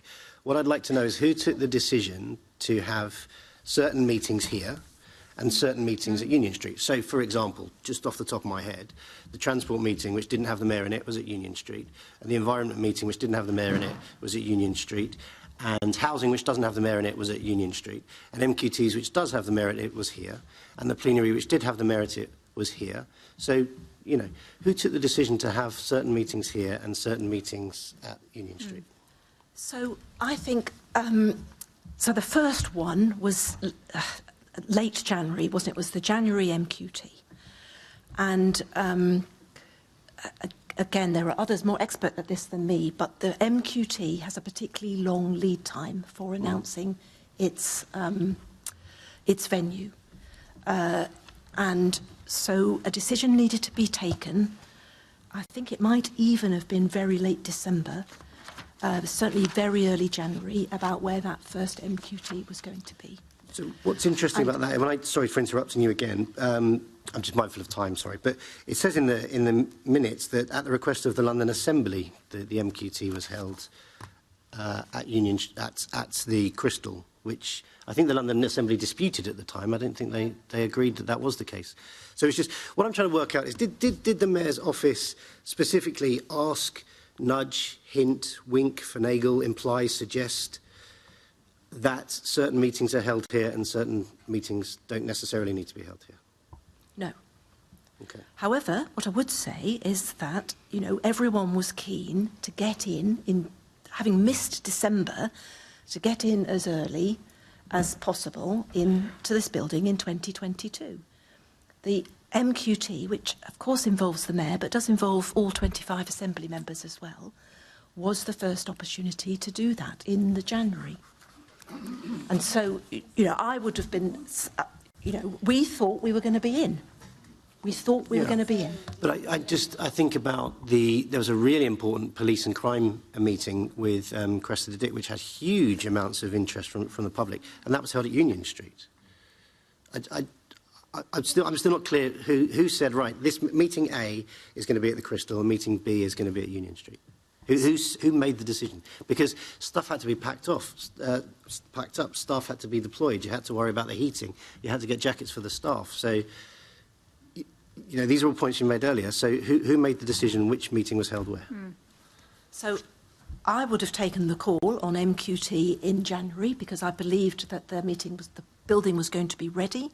There was a lead time attached to that meeting, and that, you know, that there was huge appetite from the Mayor's office, from this team, from one or two Assembly members, to get in early in 2022.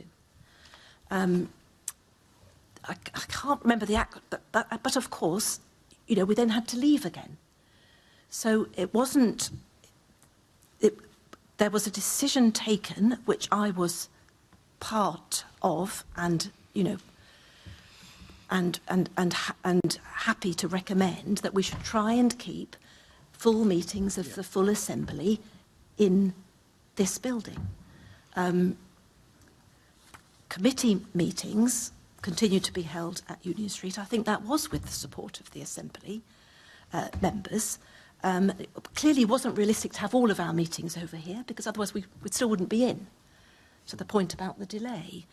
You know, it was a balance we were trying to strike all the time. And some of these decisions, you know, were just, well, were having to be made with quite some considerable uncertainty still, you know, still around. But in the end, we ended up here 3 times. So, and this goes back to what I was saying about half the people we want to speak to aren't here, because the people who are driving those decisions aren't here to answer the questions, which I think is some of the frustration that's still in the room. And I think all of us sense a sort of invisible interference with some of this process. Well, we may well want to come back and have future meetings on this. We may well want to consider whether, as a committee, we want to summons the Mayor potentially on this as ultimately the decision maker. But we'll come back to that. I've got Assembly Member Ahmed, and then let's get on to finance, please. I'm happy to move on, Chair. Thank you. Oh, thank you. Very kind. Right, top of my list next time you wave at me. Right, Assembly Member Duval, finance case. Just before we get on the finance issue, just a comment. Mary, you might want to reflect. Microphone, yeah. They don't come on automatically. I thought they did, but not today.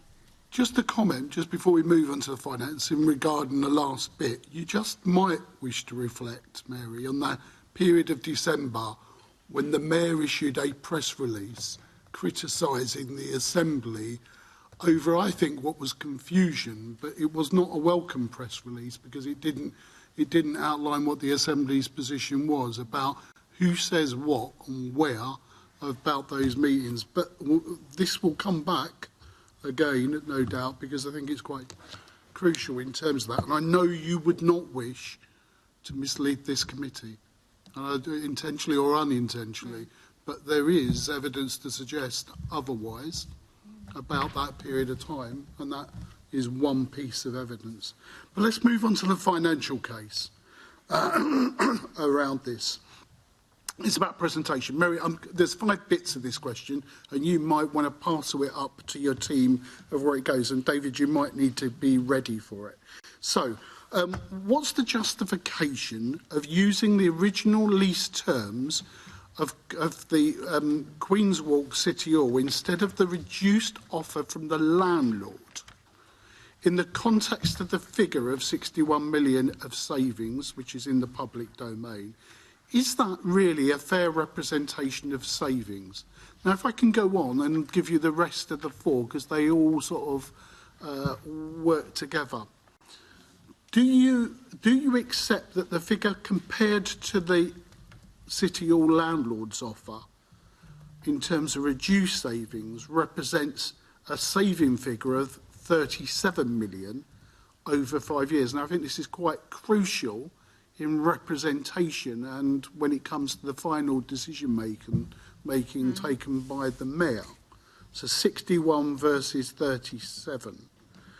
Was there any commercial interest in renting or buying the Crystal from any other organisation or interest around that at the time, remembering there is a regeneration site that was just subject to some controversial issues in the changeover between who was buying and who wasn't buying, in terms of that just down the road from us, a stone throw, well, a big stone throw, depending on how good you are at stone throwing, that we don't encourage here.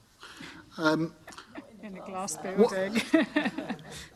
What reasons did the landlord give for the freehold of Queen's Walk City Hall not being for sale?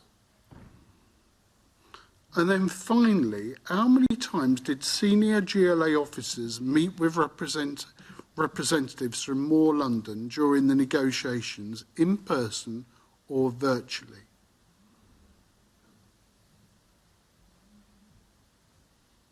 Thank you very much, Assembly Duval. Assembly Member Duval, those are for team members, I think, those questions.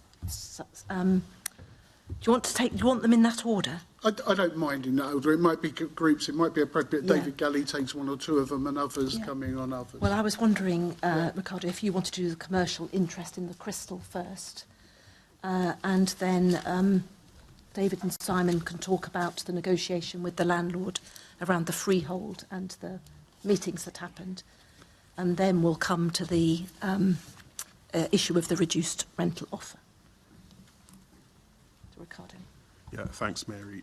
So, in terms of commercial interest in the Crystal, so once we had made the decision to start to work up the potential refurbishment and move to the Crystal, we did receive an offer from a church to acquire the Crystal, but that decision, that offer was reviewed. We got some sort of independent commercial advice. We considered the potential uses that we wanted to see come forward within the Royal Docks within the enterprise zone. Given that we had already started working up plans for a potential relocation to the building, we felt that we weren't in a position to take forward that offer. But also, there was the added benefit that once we were in, we could, with the space that we have here, make provision for, churches and other, local community groups, access to the building. So that was part of the judgment as well as to why we didn't take that proposal forward. And so there was no other offers prior to our interest of, we heard the run-up and the timescale for that, no other offers from any other interest prior to us making it clear that where we were going? Not as far as I'm aware. Okay. We had, sorry. No, I was just going to say we had, following Siemens vacating their lease early and leaving the project, which caught us slightly by surprise because we thought we would have had up to 7 years from 2016 to find a long-term use for the building. We did start to talk to other organisations about the potential for taking on the building for different uses, but quite quickly, we obviously ran into COVID and the lockdown, and lots of organisations were rethinking, how they were going to be using their space going forward. So those didn't materialise. But forgive me, but in terms of regeneration developer, look, I'm a layman. I've been around on bits of regeneration and seen it taking off. That site over there that's with the Australians, Lend-Lease, Millennium. Millennium, whatever it is, which is in our ownership. It's sort of in our ownership, was in our ownership at one time before the deal was done. But it's GLA land, and that's what we've done a deal on. That site was, when you were hit by the Siemens issue, how comes this site was not included? Because we talk about the buildings come and go. This is not listed, right? This is a prime site still, even though restricted by height because of the airways. Why was that not included in the package of deals, which is obvious? If I walk this site, even as a civic leader or those issues, your Docklands team that was located in the building, not sure where they were or not, the joint team with Newham around on this because we're in an enterprise centre. Why was this not then looked at by officers as a potential synergy with that development and parcelled up and packaged in that way? So in terms of a single deal with that existing developer? That's right. I understand that there was a major Indian company who was looking into it before, under the Boris Johnson era. It was there, it then handed over to us. So where were we? Why were we not thinking about this site in relation to that? Yeah, so some of what you've just described was before my time, I have to say. But I think what I would say is, certainly for Silvertown Quays and Lend-Lease, the developer who we're in contract with, there is an existing development agreement. It is a particularly challenging... I'm talking about prior to that. I'm talking about thinking, I know it's before your time, but it must be on record. This is a major strategic opportunity. So we're sitting in an enterprise zone. Yeah. It's an important area up for regeneration. They've been on the books. There must have been talk about, even with even though it was before your time you took up office, people would have talked about it. Why don't they think about it? But prior to that, I mean, Siemens built this building, moved into it in sort of 2012, I believe. Yeah. There was no indication that they would not have been here for the long term. I mean, I don't know those who are familiar with what Siemens did here before when they had the exhibition. It was really good for the local communities. Schools would come in, lots of tours going on. At that time, we felt that they had a long-term commitment to the area. Now, clearly, they, through some global consolidation of their estate, took the decision in 2016 it started, but ultimately in 2019 to leave the area. So, that was at that point, we had to react and think about what options were at our disposal to take the building forward. But as I say, they only moved in here, built the building in 2012. Okay, that deals with two of my questions then. Thank you. Len, if it's okay, Simon will answer your fourth and fifth. I may come in on some of the detail, and then I'll answer your first and second. Yeah, okay, if you want to... So on your question in relation to the landlord and the freehold, the sale of the freehold, we, via our agents, put it to the landlord that we would like to know what would be the terms if they were to sell the freehold to us. And we got a very clear message back that it was not their policy to sell off freeholds, and that they wanted to keep the More London estate intact as under their control. And that went right to the board, and they said no, not their policy, and they wouldn't consider it. In relation to how many times we met them, virtually or in person, I had an ongoing relationship with the landlord because we've been there for a long time, so I used to have monthly meetings anyway. There were no face-to-face meetings because we were talking in deepest COVID here, but we did have meetings online and on telephone. So some of those were my standard monthly meetings where it was just me. On others, when our agents had started the negotiations on what the options were, David joined me on some of those. So probably there were about 3 or 4 of those occasions when David joined. And there were others where I was just having day-to-day conversations about occupation. And obviously, once we had exercised the break clause and we were talking about dilapidations, and there were really quite regular meetings with the landlord at that part, which I was leading on. And it's fair to say, I know we can't go into the details and the breakdown of that, but the movement, if I can say, from the opposite side was pretty good. You had done well in those negotiations. Is that fair to say? Without going into very detail, we don't want to give the game away for More London. They've got future negotiations to do. Yes, I mean, Len, just to recall those conversations, obviously we had an initial offer, which, and it's important also the way the negotiations went was through their agent, and they wanted us to engage our agent. So, in a sense, both the landlord and ourselves were distant from that. But certainly on the basis of the first initial offer, our professional advisors were very clear that we should push back.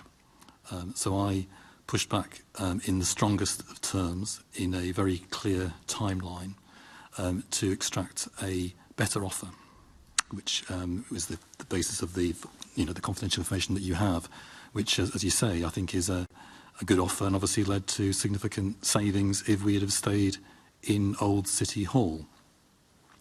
And our senior professional advisors felt that we wouldn't get a better offer from the landlord if we went again for a third time. Now, in getting that better offer and the presentation then, and the information we've received, the final decision taken by the Mayor, he would have received these figures, isn't it? Now, of course, it's not fully there, but they've went some way towards achieving savings, which was the original objective for the move, wasn't it? We're coming to the end of a lease and we're getting savings. So in that sense, on the presentation to the Mayor, do you want to answer the bit about the figure that we believe in terms of that one aspect of this conversation is 37 million versus your 61 million? Is that, do you want to comment on those figures? Yeah, in the detailed financial analysis in the Part 2, which you have, which the Mayor had on the basis of his decision, we set out very clearly the alternative choice of staying in City Hall with the benefit of the savings that would have arisen from us taking the advantage of the full and final offer from the landlord. And that would have generated, significant savings. I haven't got the detail in front of me, but happy to confirm the number in that MD 2750 around the savings. Obviously, that does remain commercially confidential, given the detail, but I'm sure we can confirm that more confidentially. I mean, there is some confusion here because there are some figures that are in the public domain and some figures that are not. I think what we would like you to do is confirm the figure that we've got, and it may be outside this meeting for a further conversation with you of what we're looking in terms over five years. There's still some mountain to get, well, not some mountain, some hill to climb to get to where the mayoral decision savings were. I mean, yeah. But I want to understand that we had those figures and they were presented, what was actually presented to the Mayor when he came to make his final choice. Yes, That's absolutely. what I think we want to... So the detail in the Part 2 of the MD 2750 clearly set out the savings that would have risen from staying in City Hall compared with our estimate of the savings that were greater arising from the move to here. Okay, just to be clear, looking at what we believe is in the Part 1, so the public domain, so according to the Mayor and the statements you have put out, the relocation savings will amount to £61 million over 5 years when compared with staying at the former City Hall on the original terms of the lease. But effectively, the do-nothing option, so staying with the revised terms, saves £24 million.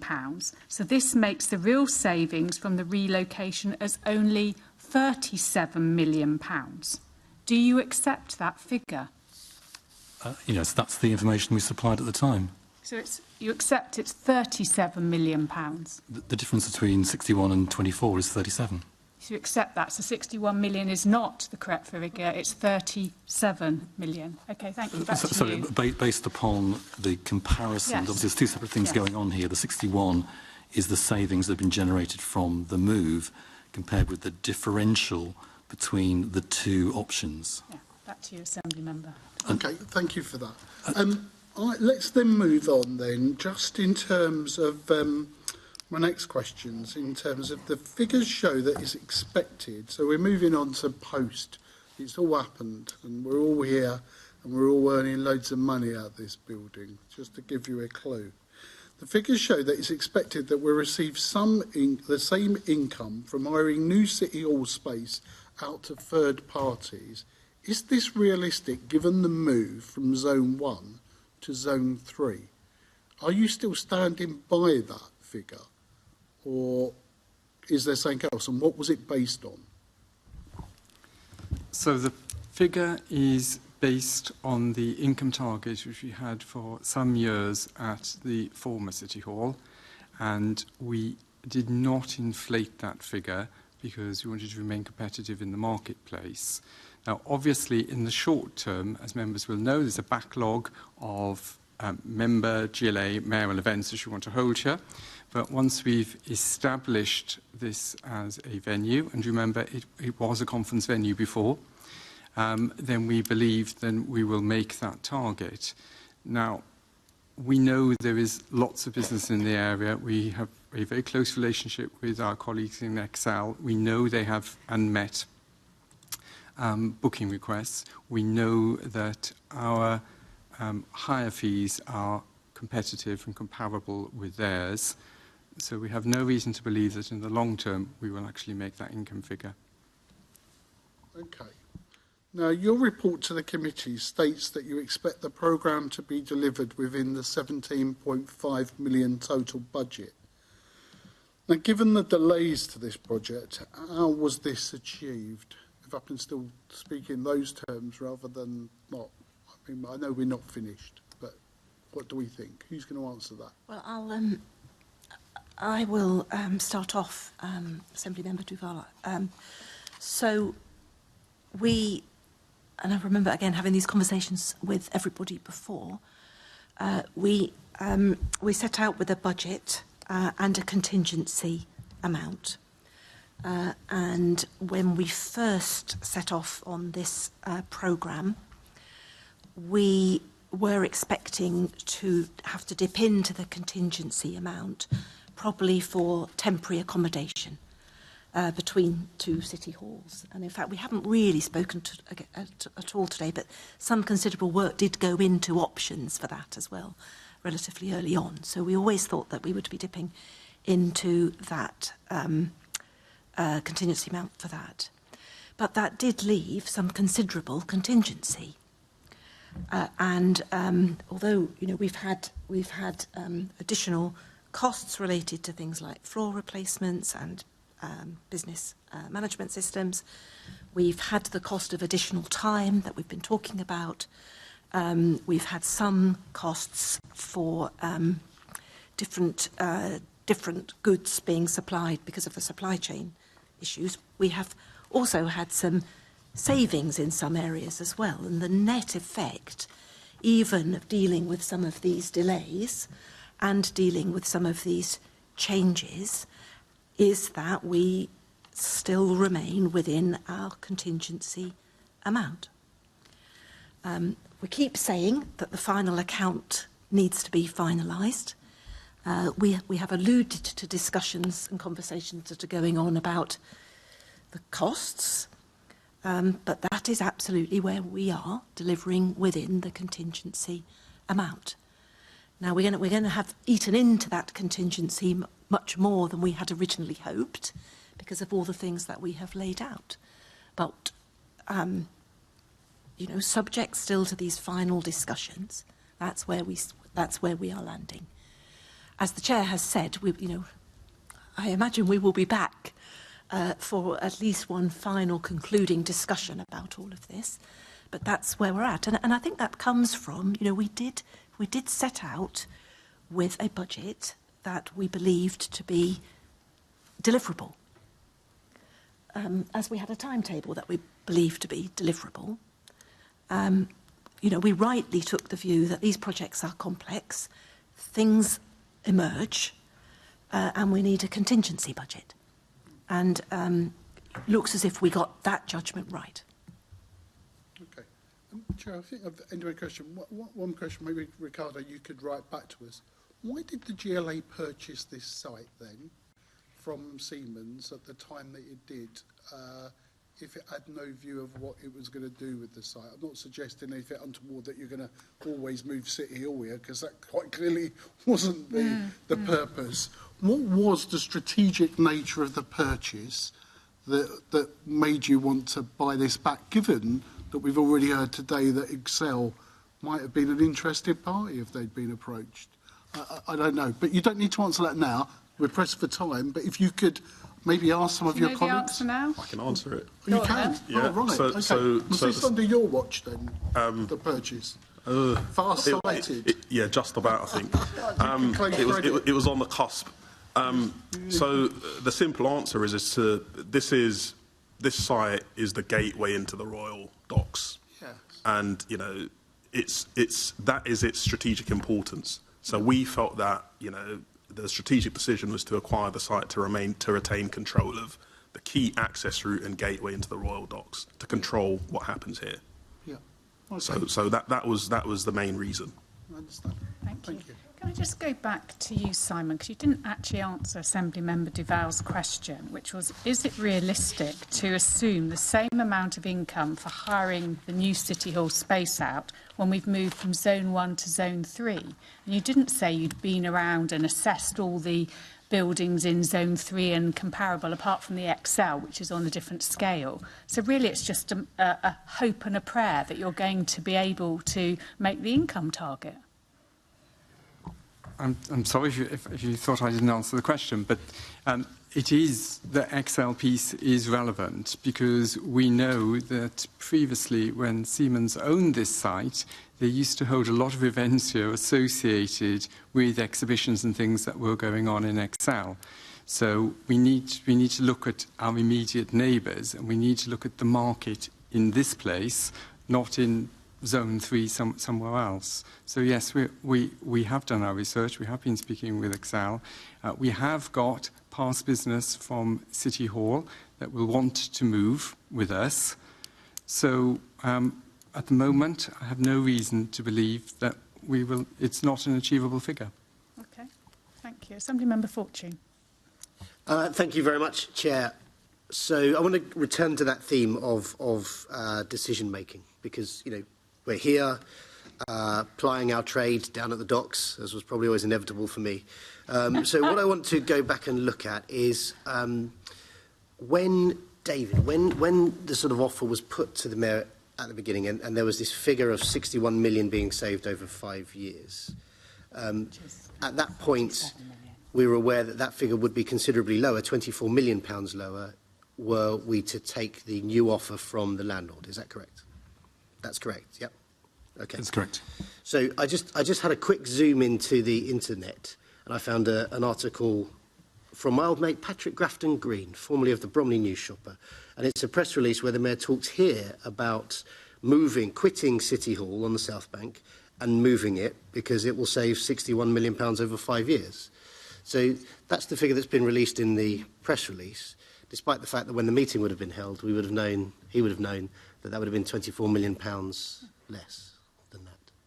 Yeah, but perhaps I can try and clarify what I said earlier, and apologies if the Assembly Committee are unclear. I mean, there are two things there. There is the differential between the 61 and the 24, the 37 million, as against the 61 million, which are the group-wide savings that have been delivered, will be delivered over the next 5 years. And there are two separate things there.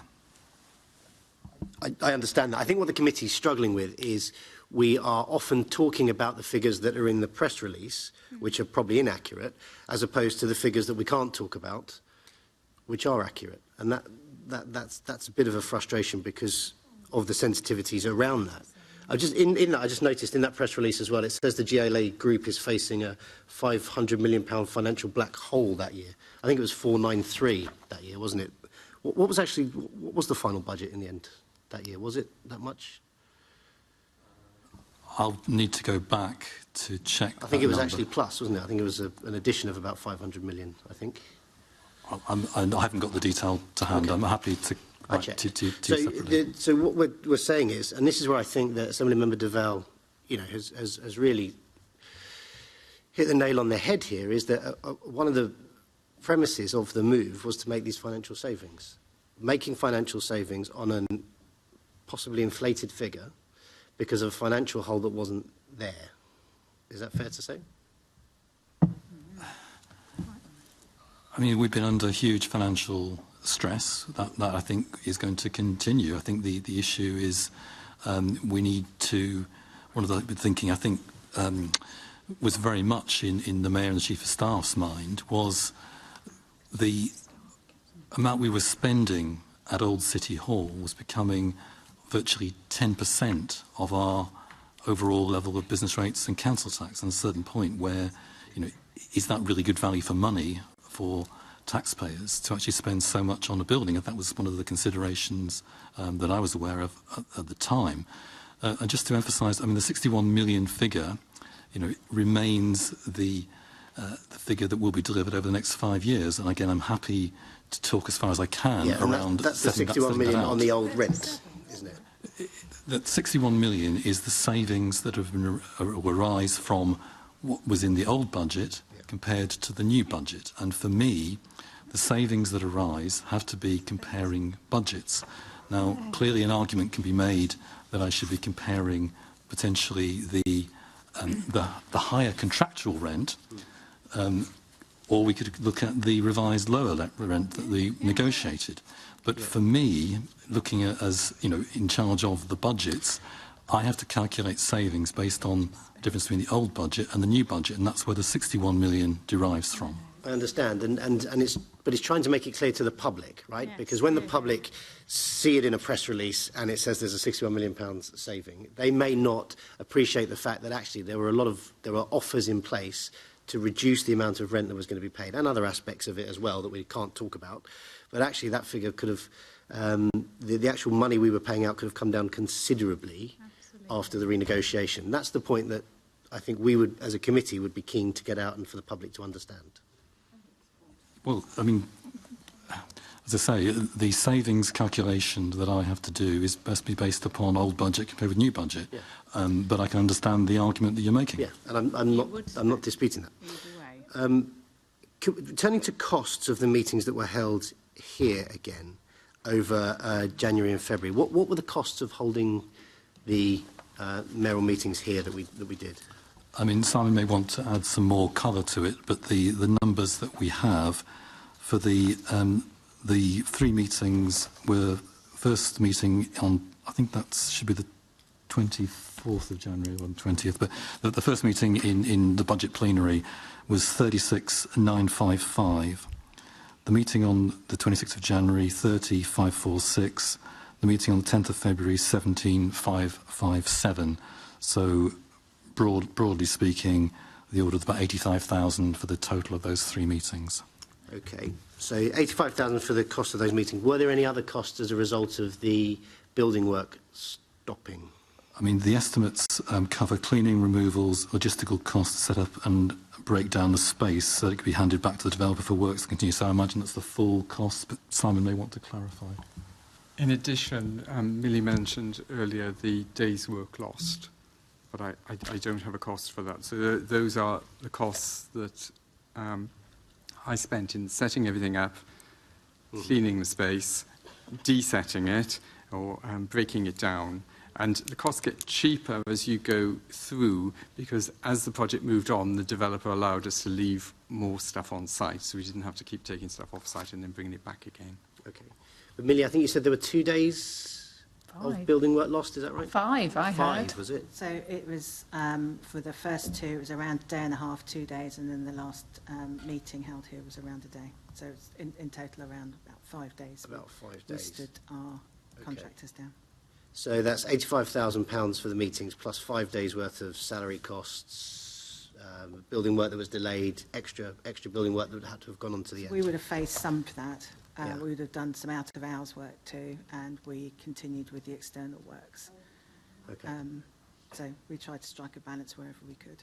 Okay, thank you. Are you able to get us that cost of those 5 days, the overtime, out of hours, the paying salaries of people who couldn't actually do the job because we were in here? I'm sure I can. That would be really helpful.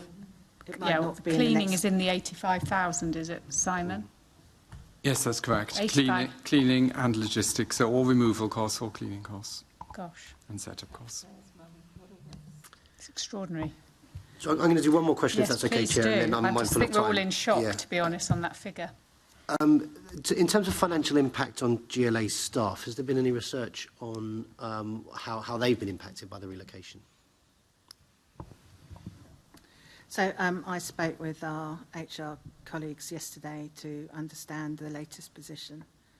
At the moment, we haven't seen an impact around colleagues moving here.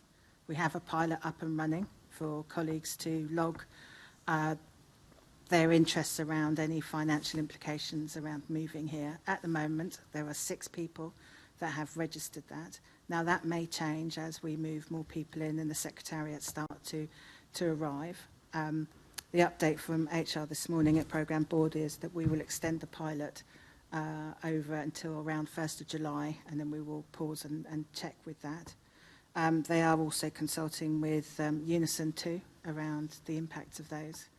From an FM side, I understand that, well, perhaps I shouldn't speak for Simon. Perhaps, Simon, you would want to Can we just pause that, because that's actually, I'm not sure that's quite what you were asked, and that's coming up in a later section. You were asked something else, you've interpreted it differently. Don't worry, don't worry. So Member Fortune, have you got anything else you want to ask? No, I'll leave it there. I think I'm there straight into. Yeah, Assembly Member Hall, do you want to pick up the G? Well, I was picking up F and G, but what is the cost of additional office space for the OPDC? Has that been considered in the cost of the savings from the relocation? Because I believe they've had to be moved somewhere else.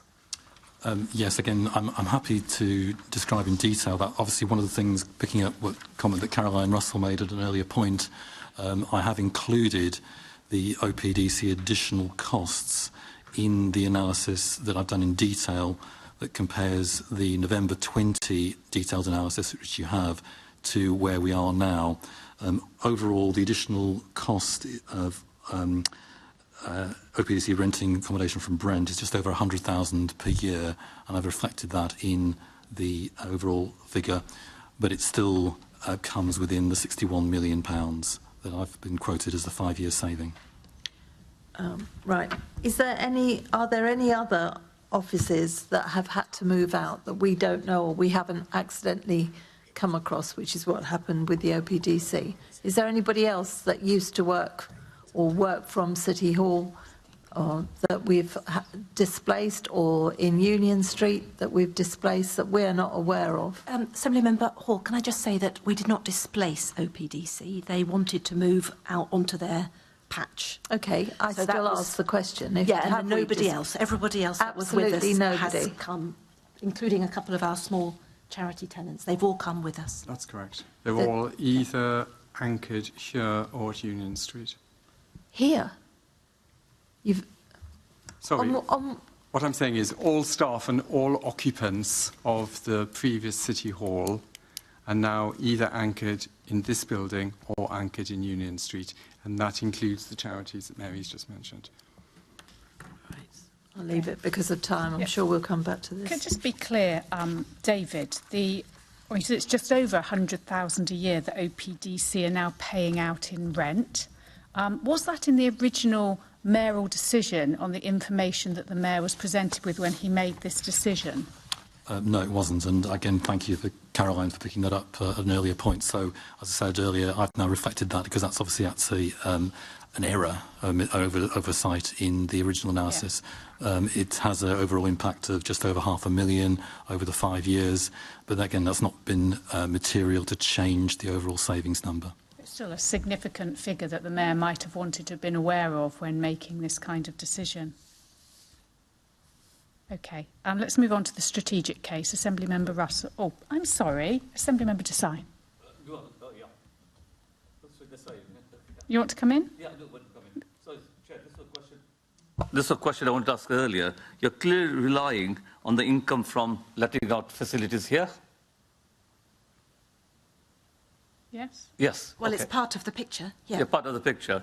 I mean, you had an event yesterday, for instance, the Centre for London. So what sort of rates are you charging? Simon? Our charging rates, as I mentioned earlier, are exactly the same as they were before. To remain competitive, we have kept the same scale of charges as we had for the previous City Hall. Which is? I'll have to send them to you, I'm afraid. I don't know the detail off the top of my head because it depends on the day of the week, the time of the day, the size of the space. Right. So for yesterday's event, is that a guide to, I mean, how much, you would know how much you charged? So yesterday's event was a test event. So we gave the space for free yesterday, but the hirer paid for all AV and food. But it was the very first event in here yesterday. Yes, it was Centre for London yesterday. They paid for the catering and for the all the audio-visual support, but they came in here for no charge. Okay. That's really useful to have on record. Thank you, Assemblymember Desai. I'm sure other members may wish to do something with that at some point. But in any case, it was a useful test event. Assemblymember Russell. Thank you, Chair. And I just want to switch the tone slightly because so I'm picking up on the strategic case for the move. And I'm actually really rather amazed that this building is in the state it's in as promptly as it is. I know it's our job to check that all the details and to dig into everything, but I do think that the teams that have been working on this do actually deserve some credit for having delivered a building that is working really well, really efficiently. The snagging help is exemplary, and I just don't want you to go away thinking that we're all feeling very, very grumpy and picking into all the details, which I do get is is part of the job of this committee. But actually, thank you. It's I think the building is. This space out here works really well as a public space. We saw it working as a public event yesterday. And it's accessible. Anyone can come in. If you're in a wheelchair, you can get into the building easily. You can access all the public bits that you need to without trying to find lifts and everything else that we had in the old building. So although it's been a huge upheaval and everyone has felt that, and there's lots of details that still need to be worked through and everything else, I did just want to put that on record. That's fine. So that's fine. But right, it's our job. And I know. But can I say thank you for that? Because there are a lot of people who have been working flat out for 18 months who will be watching this, and I think it is really important that they get thanked because they were serving the Mayor and the Assembly in getting this building ready for the move. So thank you. Can I say, Chair, as well, that I'd written in front of my question to ask, say thank you. Yeah. And I think, it is appreciated. No, absolutely. Thank you. Right, Assemblymember Russell. So, in terms of the strategic case, what are the key metrics that the GLA is using to measure whether or not the move has been a success beyond the cost and the money?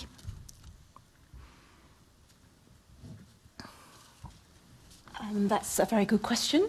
I think, I know you said beyond the money. I think, our running costs now are £9.4 million a year less than they were. That is a significant amount of money. That's the GLA accommodation costs, £9.4 million a year less here than they were. And that is not for the next 5 years under another contract. That is in our long-term permanent home. So that is very important. The second point is to do with us being a further catalyst to the development of the Royal Docks and to the enterprise zone, which I think I'm going to ask Rickardo to speak to. And the third point, I think, is clearly we want to and must establish this in the sort of consciousness of Londoners as the home of London's government. And it's probably fair to say now that we're in, we can now embark on that third piece. But if Rickardo speaks to the Royal Docks Enterprise Zone, I'll come back to establishing this as the heart of London's democracy. Yeah, thanks, Mary. So I'll try and be as brief as I can. So first of all, as Mary said, the opportunity for the GLA as an anchor institution to have its home in the Royal Docks is really important because it attracts footfall, as we saw yesterday with the event, but it also brings London's government to a part of London which is, as we know, there are certain sort of measures and outcomes that this part of London, where this part of London doesn't perform as well as other parts of London, particularly in central London and other parts. There's an opportunity for local schools to be more engaged or as engaged as we were as schools were in the old City Hall. There's an environmental aspect in that, as opposed to building a building from scratch. We are reusing an existing building within an existing footprint. The building, in terms of its environmental performance, is BREEAM outstanding. We're still waiting for actually the BRE to confirm the accreditation for the fit out. But all indications are that will be rated BREEAM outstanding as well. So there's a sustainability point there. And then I guess the final point is you'll see the lovely landscaped area outside. And, part of the Royal Docks, we have existing, housing development here, existing communities. And, being able to arrive here and, continue to make that space open and accessible to all is a key measure. And then finally, sorry, I said I know I'd be brief. Finally, since we've made the decision to, move City Hall to the Royal Docks, we have seen, additional, private investment, coming into the Royal Docks, and plans coming out of COVID have been taken forward by Excel, who are taking forward a third phase to expand their footprint, to put on more events. We're pretty close to commencing on site with the Silvertown Quays project, and we've also seen further down the dock the commitment of London and regional partners to bring their scheme forward.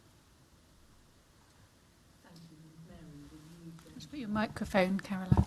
Yeah, well, I was just going to come back onto the third point. So, thank you. We've also said that although we are now in a different location, we've changed this into a civic building of stature. That we want Londoners to continue to come and visit and really to become that building that is recognised as the home of the Mayor, the Assembly and the GLA. And so that piece of work probably begins now, not only with the programme of events, as Simon was talking about, but also making sure that we, with COVID measures lifted, aim to get people back into this building, to your meetings and to other events. And again, we've done a lot of work preparing all the way finding from the station, a lot of work with City Mapper and other apps to make sure that actually whenever anybody looks up City Hall now, this is where they get directed to. And now we need to, coming out of the local elections into a new programme of assembly events and a new programme of mayoral events, get this building buzzing like the last one. But, that building hasn't buzzed for 2 years. We've got some making up to do now that we've got some freedom from COVID measures. So, Mary, we're determined to do that too. So I sort of get all of that. We've got to make this building hum like the old City Hall did back in 2016 that's when I first got elected. And certainly the last 2 years of COVID with no events, it has felt like City Hall, it's basically been online. And so we've got to get it working in real life, and we're a lot further out of central London than we used to be. So the question was actually, what are the metrics that you're going to use to measure that success? So I get the kind of, you've got the running costs being reduced, you've got the catalyst for development in the Royal Docks, and you've got getting London, this established as a centre of London democracy. What, in a year's time, are you going to be coming back to this committee and saying, well, we've done, we've got this, and this have happened, so that this shows that we've delivered on those things? So we need to do some more work on laying out metrics for that. We've been focused on getting in the last few weeks, as you know. But I think we will need to look at, what were visitor numbers like in the old City Hall? What was attendance like at assembly meetings there? What profile of events did we have in the old City Hall versus the ones that we're beginning to attract here? We could probably relatively quickly put a set of measures together. I think that would be very helpful. The results of the so how have the results of the consultation that you did with staff and the wider GLA before the move, how have those results of those consultations informed decisions that were made throughout the relocation programme, and what changes, if any, were made to the plans as a result? A big question. I think we've done a lot of thinking, and I'll get Millie to talk about this in a moment, about ways of working once we've arrived at our 2 final locations, which is now where we are, here and Union Street, and how people work coming out of the pandemic into hybrid working. Millie might want to talk a little bit about that. Simon and his team did a huge amount of consultation with people around the practicalities, storage, showers, bicycle parking, things like that as well. Again, we took a lot of comment there and have tried to relay those here. Those would be my 2 most obvious starting points, if you want to cover those. And then, Steve, if there's anything else that you can reflect on. I understand the staff survey took place before I arrived, but whilst we've been doing the move from Old City Hall into Union Street for colleagues, we did an interim survey for those that had moved into their new space to understand thoughts, feelings, whether it worked for them or not, what that looks like. I think, so we had COVID, stop-start, in-out, which made it very difficult for people to plan. It made it challenging for us to understand how colleagues would like and want to work and how appropriate the space is in Union Street. So feedback from that, I think, some of the tangible ones is around noise and privacy. The space is very old-fashioned. It's like a classroom setup. It's just banks of desks. what we're doing is asking people to work differently, is come to work for different reasons.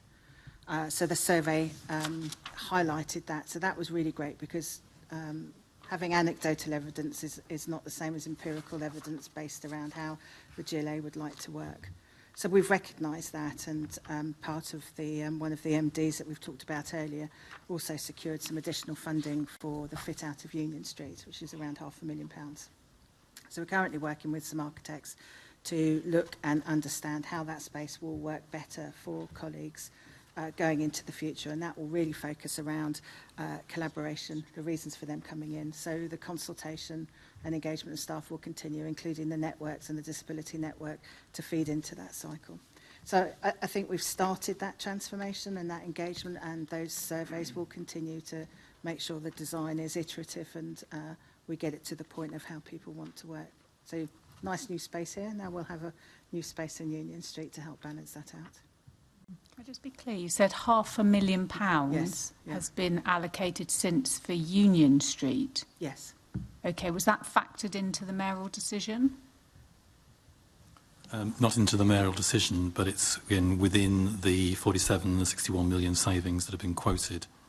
Okay, so but that's an additional amount of money that we weren't aware of. So, Assemblymember Hall, could you just on that? Just a quick one. How long is our lease on Union Street? How long are we there for?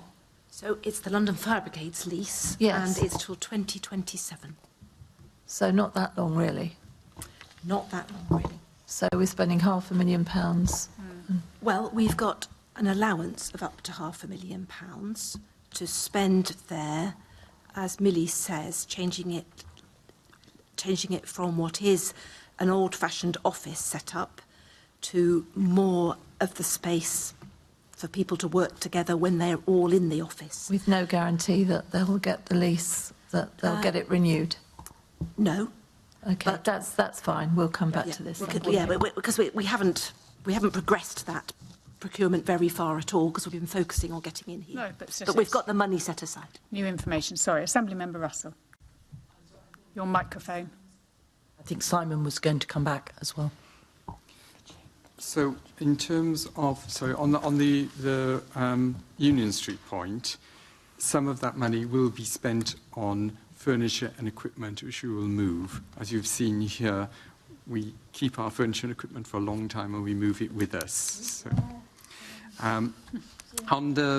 on the facilities here, you highlighted quite a few in your introduction in relation to the access, but some of the key issues that came out were staff were concerned about security, they were concerned about cycling, they were concerned about access, and some of the other things. So in terms of security, we obviously have got a more secure building, and we've actually, in the process, created a more pleasant environment with a separate staff entrance, which we never had before, so that people don't have to fight with long queues, members of the public, to get in, a better public experience. We've improved our multi-faith and changing places facilities, and if anybody would like to see them, I haven't already seen them, I'm very happy to show you around. We have a breastfeeding facility for staff. We have improved cycle facilities, which you would have seen both for the public and for staff, and much easier to get into than our road arrangements. We have better shower facilities on every floor of the building. We have gender-neutral toilets throughout. And we work very closely with our disability network on the access issues. And more generally, with staff on look and feel of how they wanted the facilities to look, and less sterile than the previous City Hall, should we say. So there are quite a lot of factors that have been influenced by staff input, either through surveys or working directly with staff groups that you will see on site here. And that includes the Assembly as well. I've worked with all the heads of all the offices and the party groups to try and give you a nicest possible space that we can within this building. Thank you. Yes, I think lots of those details, I think we're all getting used to seeing them all in practice and working with them. The Mayor and the Assembly, so how can the Mayor and the Assembly ensure that our work retains its profile for Londoners and central government and the media, despite being out here in East London.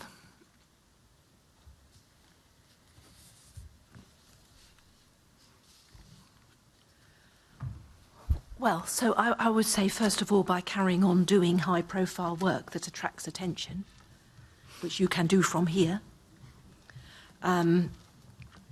We've worked hard on the quality of our networks here, which I hope you're seeing in action as well, in terms of the quality of all the images and the sound that comes out of this building. It is significantly better than before.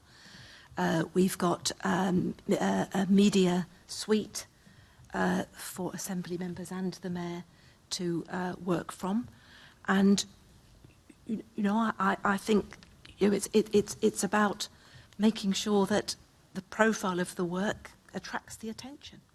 Mm-hmm. Yes, I mean it is a longer journey. I actually walked from Canning Town today just to see whether it was quicker than changing onto the DLR to come out at Royal Victoria, and there was a good sign in Canning Town station to send me towards City Hall, but then there was nothing.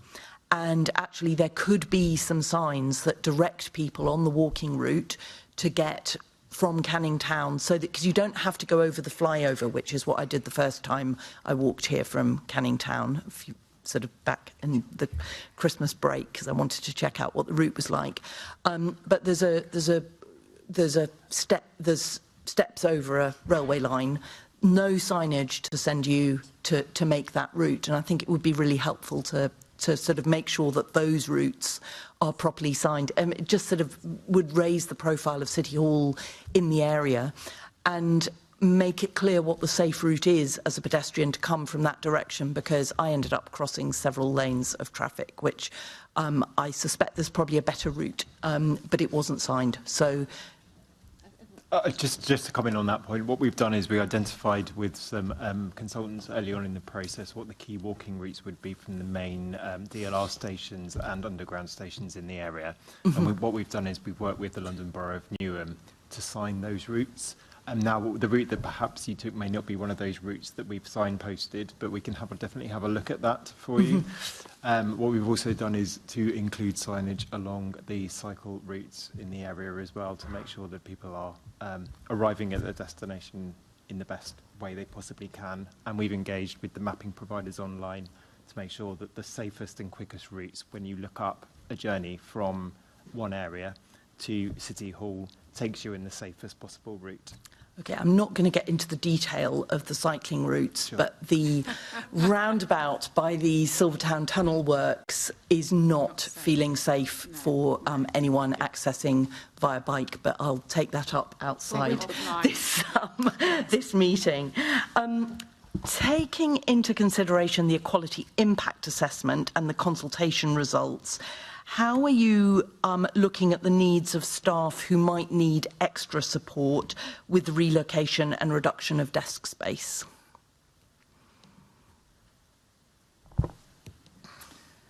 Could you just repeat the first half? I was just making note about the Silvertown roundabout. Oh, sorry. So just follow up, thanks. Well, I'm always happy to talk about Silvertown roundabout.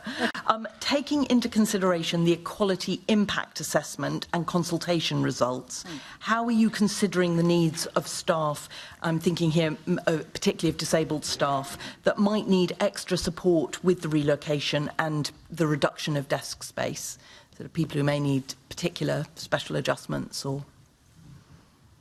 I think I can ask Simon to talk about how we're doing that, but I'll then come back and talk about actually working remotely is a helpful thing for many of our staff with disabilities. Mm-hmm. And so then the question is, do we, how But it's what happens, because everyone needs to come to the building at some point, because that's how you get the interaction with colleagues. And I'll just feed this in now before you start answering.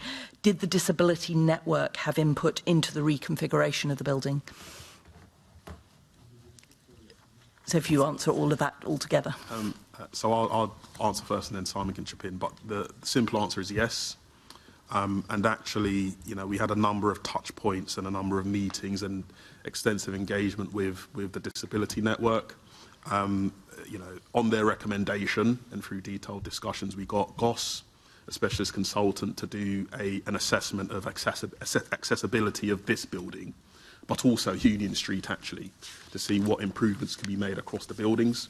So, you know, those considerations, you know, were taken into account, and, you know, as is their right, they were very challenging with us, and you know, we have worked hard to incorporate as many of the suggestions as possible. Mm-hmm. Simon? In relation to staff with a range of needs who need special provision in the office spaces we have, the way we are tackling that is we are prioritising those staff in the anchor points which have been allocated to directorates. And I certainly have worked on several cases in relation to special equipment, location, lighting, a huge range of things to support the teams in using their anchor points appropriately. Because obviously, if not everybody is in, and some people are in 5 days a week, but if not everybody is in 5 days a week, then we need to make sure that we make the best use of our resources, but also we very much need to protect the needs of those people who need something special in the office. Mm-hmm. And that's the way we're doing it, working on a case-by-case basis with the relevant managers in their anchor points. Mm-hmm. And then my final question is about travel and potentially staff on lower incomes being most negatively impacted by longer travelling distances and greater commuting costs. Now, I gather there's been a pilot travel scheme, and obviously we've only just moved into this building, but I just wonder what you can tell us about that pilot travel scheme and, yes, sort of where that's up to at the moment, but we presumably are going to need to find out more on that later when more time has passed. So I did start to preempt your question a little earlier, but we've had a take-up of 6 people registering on the pilot scheme. I believe they're all from the FM area, and Simon can add some further colour to that at the moment, if you need that. In terms of other GLA colleagues, we haven't had them register, but we are, as we move people into this building, perhaps we'll see a further tick-up in people registering an interest around any financial impacts that they would have received. The pilot will run to in and around the 1st of July. I also know that HR are working with and consulting with Unison on this too. So it's a watching brief around the impacts at the moment. Okay, so will that be reported back to this committee, or? Yeah, we can do. Yeah, yeah, I think as part of our follow-up, absolutely. Yes. Yes, and it's essentially to ascertain whose commute costs have gone up as a result of being anchored here. Mm-hmm. And as a result of understanding that, whether there is something that we need to do to help with that, either for a group of individuals or maybe in 1 or 2 cases. Mm-hmm. But, you know, everyone anchored here is able to sign up for it. But, of course, there's an understanding that it is really for people on lower incomes. Mm-hmm. And as Millie said, we've had 6 sign up so far. Thank you. And just as a point of detail, they're not all in my team. I understand some are in the Secretariat who've signed up as well. Okay. Thank you. Lovely. Assembly Member Sahota. Thank you, Chair. First of all, let me put on record all the appreciation that I have for you for all the hard work you've done in carrying out and giving force to the mayoral decision. I mean, and some of the questions we've asked you, probably the mayor would have been better placed here to answer them rather than yourself. But anyway, thank you very much for all the hard work you did.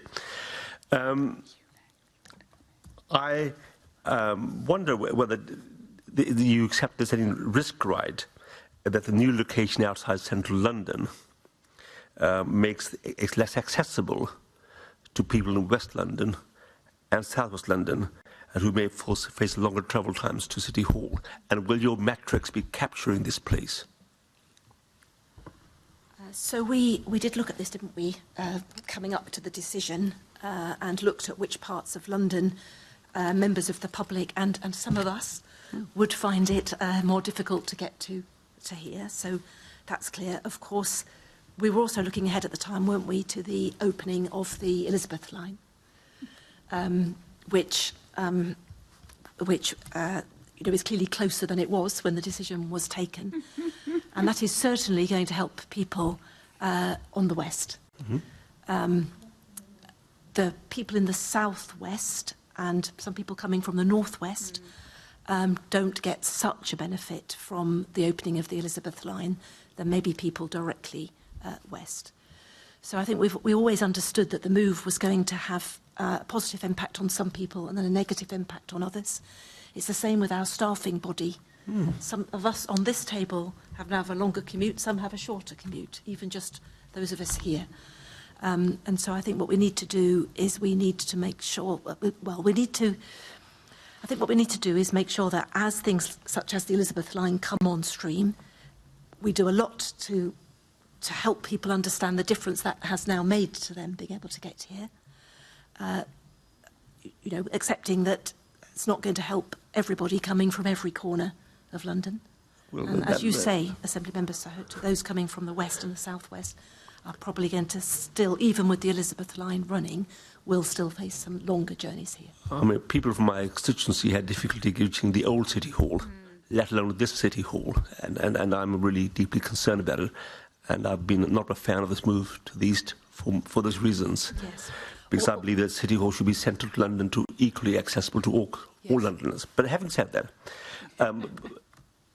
did you make any assessment on any savings, or sorry, what assessment have you made in the savings figure of any additional costs to recruit and retain high-quality GLA staff here? Is there any impact on that? So we did not build that into the costs. I keep getting asked to what extent have we lost staff already or anticipate losing staff from the move. We are now explicitly asking people in exit interviews if this move is a factor in their leaving. But I did recently ask for some analysis to be done on our current leavers where we have lost people, and there was no evidence to suggest that we have lost people from teams who are going to be anchored here in any greater number or percentage than we have lost people from teams to remain anchored at Union Street. And in fact, the team that we have had the greatest level of churn in recent months is one of the directorates wholly anchored at Union Street, not here. However, we're here now, aren't we? And so it's now real. So we are and will continue to keep a very close eye on whether, on what the impact of that is. And also on new applicants, not only on on new applicants as well. People, okay. Yes. And am I right to note that new residents are now given priority in the recruitment to the new City Hall? And if so, is it fair to the rest of London? So I'm going to ask Steve to talk to this, which starts as a condition of our planning permission.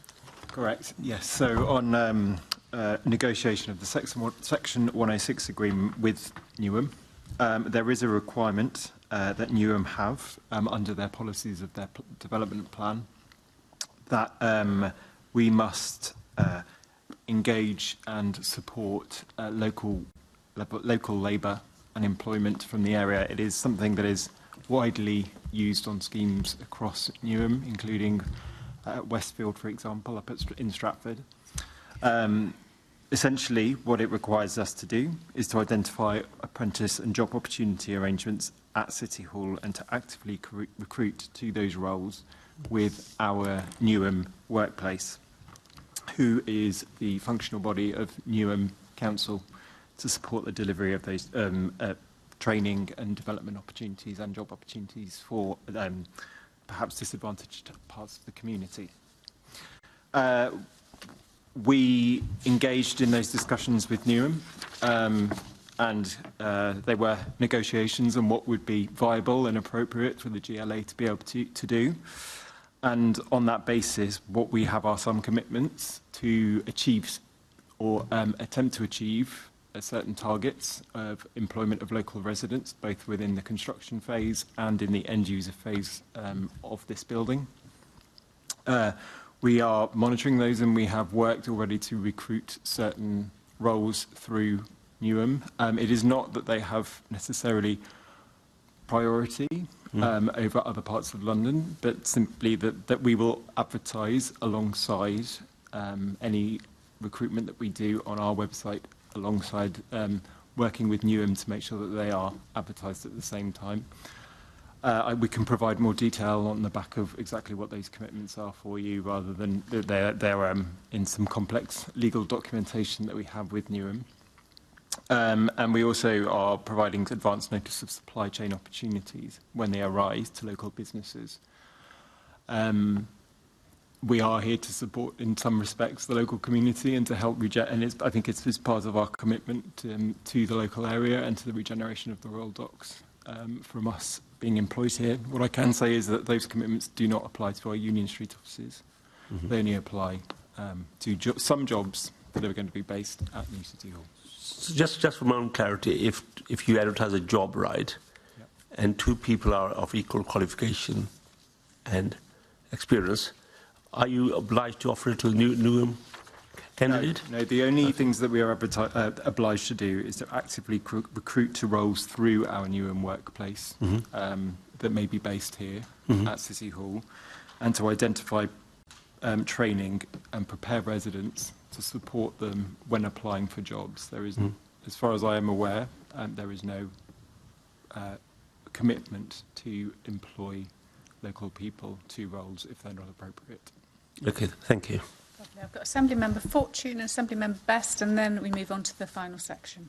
Thank you very much. Just to back up my colleague, Dr. Sahota, I agree with a lot of what he was saying, and again, this is around the decision making. So we talked about it not saving the money that it was supposed to save. We're now talked about it being further away for many Londoners. Indeed, Bexley and Bromley doesn't actually have any tube station or underground stations.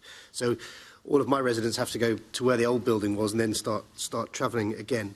In terms of the consultation, there was a consultation done in June 2020, and I know you just touched on this a second ago, Millie. I love the phrase in here that says, however, overtly positive responses were limited. I've experienced that myself. Since 24th of June 2020, what other conversations have happened with staff? Not just the exit interviews, but how have we monitored how staff are feeling around the move specifically?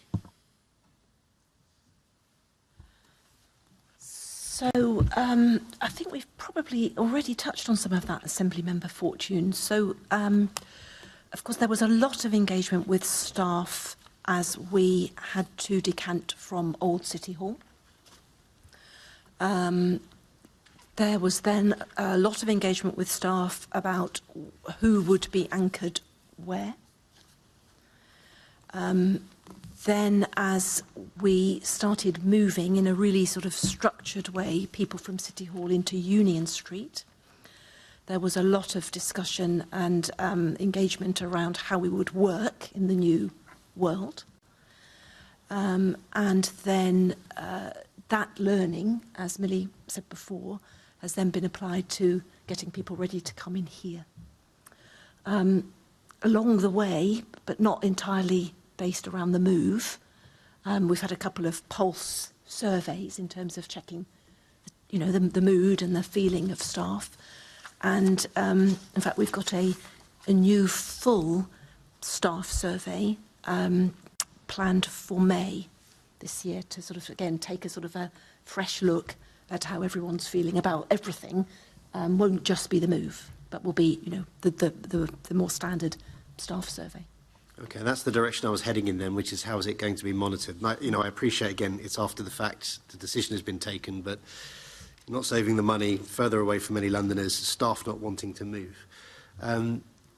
Steve, just for my clarity, with advertising those posts on the Newham website, is there any cost to the GLA for using that employment portal? I don't believe so, but I haven't been involved in the detailed conversations that our HR colleagues have been involved with but I don't believe there is. So can we check if there's any cost there, and then with our responsibilities around providing training and support, etc. Is there any? What benefits are Newham residents getting as a result of the move that maybe other residents in London aren't? Yeah. So I think the benefit is that they have, I think it's 1 week notice prior to other recruitment channels external to be able to prepare for it for that job and for an interview and to apply, I should say. So a resident in Newham is going to get a week's advantage applying for a job in City Hall, where a resident in Bexley won't. I believe that is the case. It doesn't apply to all jobs. It will be identified jobs that we... Perhaps we can get that in writing, exactly which jobs it applies to and what training, what you have promised as part of your Section 106. Yeah, we can. I think I have already written somebody about that already, but we will check those. Just to be clear, it does apply to all jobs here in City Hall. So all jobs working for Assembly members, working for the Mayor. Well, again, we've had, yes. And all the other housing's based here, Riccardo's team, all that based here. And unless somebody makes a case for an exception, and I think we have already made an exception, I think, for a couple of Assembly. Do we know if Newham Council apply that to their own recruitment? I would have to check. Yes, believe that to be the case. Yeah, but it's a planning permission condition, this. It goes right back to the planning permission. Okay. Thank you. Assembly Member Best. Thanks, Chair. Now, obviously, Assembly Member Fortune has kind of gone over the point I wanted to go by. Do you kind of realise the perhaps difficulty with that? Well, I think that's a really noble kind of clause of a planning application to do the 50% labour for local councils. I think all local councils, especially in outer London, should do that. Do you see how that affects the GLA quite negatively, though? Because we are, as Andrew Boff often says, the voice of London. So to have a City Hall working for London, which is 50% residents from Newham, would probably sway conversations one way, and that's not the purpose of the GLA. It's also probably the purpose of the GLA, I think, as Assembly Member Fortune was getting to, that every resident of London should have as much opportunity as any other resident to work for London's democracy. So in this case, it doesn't quite work, does it? And we should probably revisit that. Can I take that? So one, we can't revisit it. It was a condition of our planning permission. So I think if people want to take this up with anybody, it needs to be taken up with the London Borough of Newham. That's the first point. The second point is that part of the rationale of moving here to, one of the least advantaged boroughs in London is to help support employment and job opportunities. So that's partly what we're doing. I think any notion that we're going to have 50% of staff working here or in Union Street from Newham is just a non-starter. That's not going to be the case. I don't think, actually, when I last asked, we had made any appointment yet of anybody who'd come through that scheme, although the scheme has been live since January. But I hope we do find some good people to bring in here from the surrounding neighbourhoods. Okay. Well, sorry, thanks. Do you not understand the point, Mary, though, that there are other disadvantaged places in London, and this is a conversation, a democracy for London? And so do you understand how it is kind of at odds of that to give one area an advantage in this scenario? I think the advantage we're talking about is incredibly small. I think it's in line with some of the reasons that we're actually here to support the development and job opportunities of this area. I think that, in fact, as we were talking about with Assembly Member Sahoto, it will be interesting to see where our recruits do come from. A lot of people live in South London at the moment. Not very many people live on the west.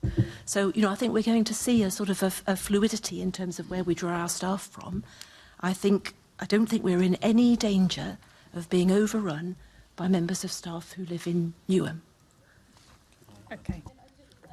Really quickly, because the point, Mary, where you said that, you know, it was kind of not fair to suggest that 50% would be from Newham. That's literally the Section 106 agreement. I didn't just think that up. That's not a target we are working to. Let's get that in writing after this to clarify that, so we're very clear what we have signed up to, or what the GLA has signed up to. Right, let's move on to the economic and wider impact, and Assembly Member Desai is going to start this. Thank you, Chair. Firstly, can I actually join my colleagues, I think Assembly Member Russell, Sahota and McCartney, in thanking, through you, Mary, all the staff who worked so hard. I must say that I speak for myself, but the adaptations to this building, I've been to this building many times when it was actually a museum, exhibition centre, and I think the adaptation is a bit as good as they could be. So, you know, I do want to put that on record. But look, as a scrutiny body, clearly we have to ask some questions. Some of them are searching questions. You are only implementing a mayoral decision. Yes. Some of the questions can be uncomfortable. And there's two parts to the scrutiny exercise this afternoon and this evening. The first part was looking at what's happened. And I think we've been asked a lot of questions and will be asked again in time to come. What I want to do is more look at the anticipated benefits and going into the future. And I've got 4 or 5 questions, Chair. So there was an economic assessment carried out. Who carried this out, if you could let us know? Who carried out the economic assessment? Avison Young. Right, okay. Yeah. And it estimated an economic benefit to the London Borough of Newham's economy of £838 million over 30 years. Plus, as I understand, there'll be £5 million sort of anticipated spending in the area as well per year. To what extent have these claims in the economic assessment been tested? So they all have to be tested now that we're here. I think when the economic assessment was done, it fed into our submission as part of the planning application. And it was based on, at that time, you know, where the trends were in terms of investment coming into the area, and trying to a large extent to look ahead as to what the impact of, you know, the GLA arriving here during the construction period beyond, you know, permanent jobs, footfall. But as we've seen, you know, there are macroeconomic events, you know, outside of our control that will always impact on these, you know, economic measurements. So it's something that we'll need to keep on the review. So, as I understand it, I mean, what you said, Rickardo, is there are projections about population growth, but based essentially on City Hall moving here.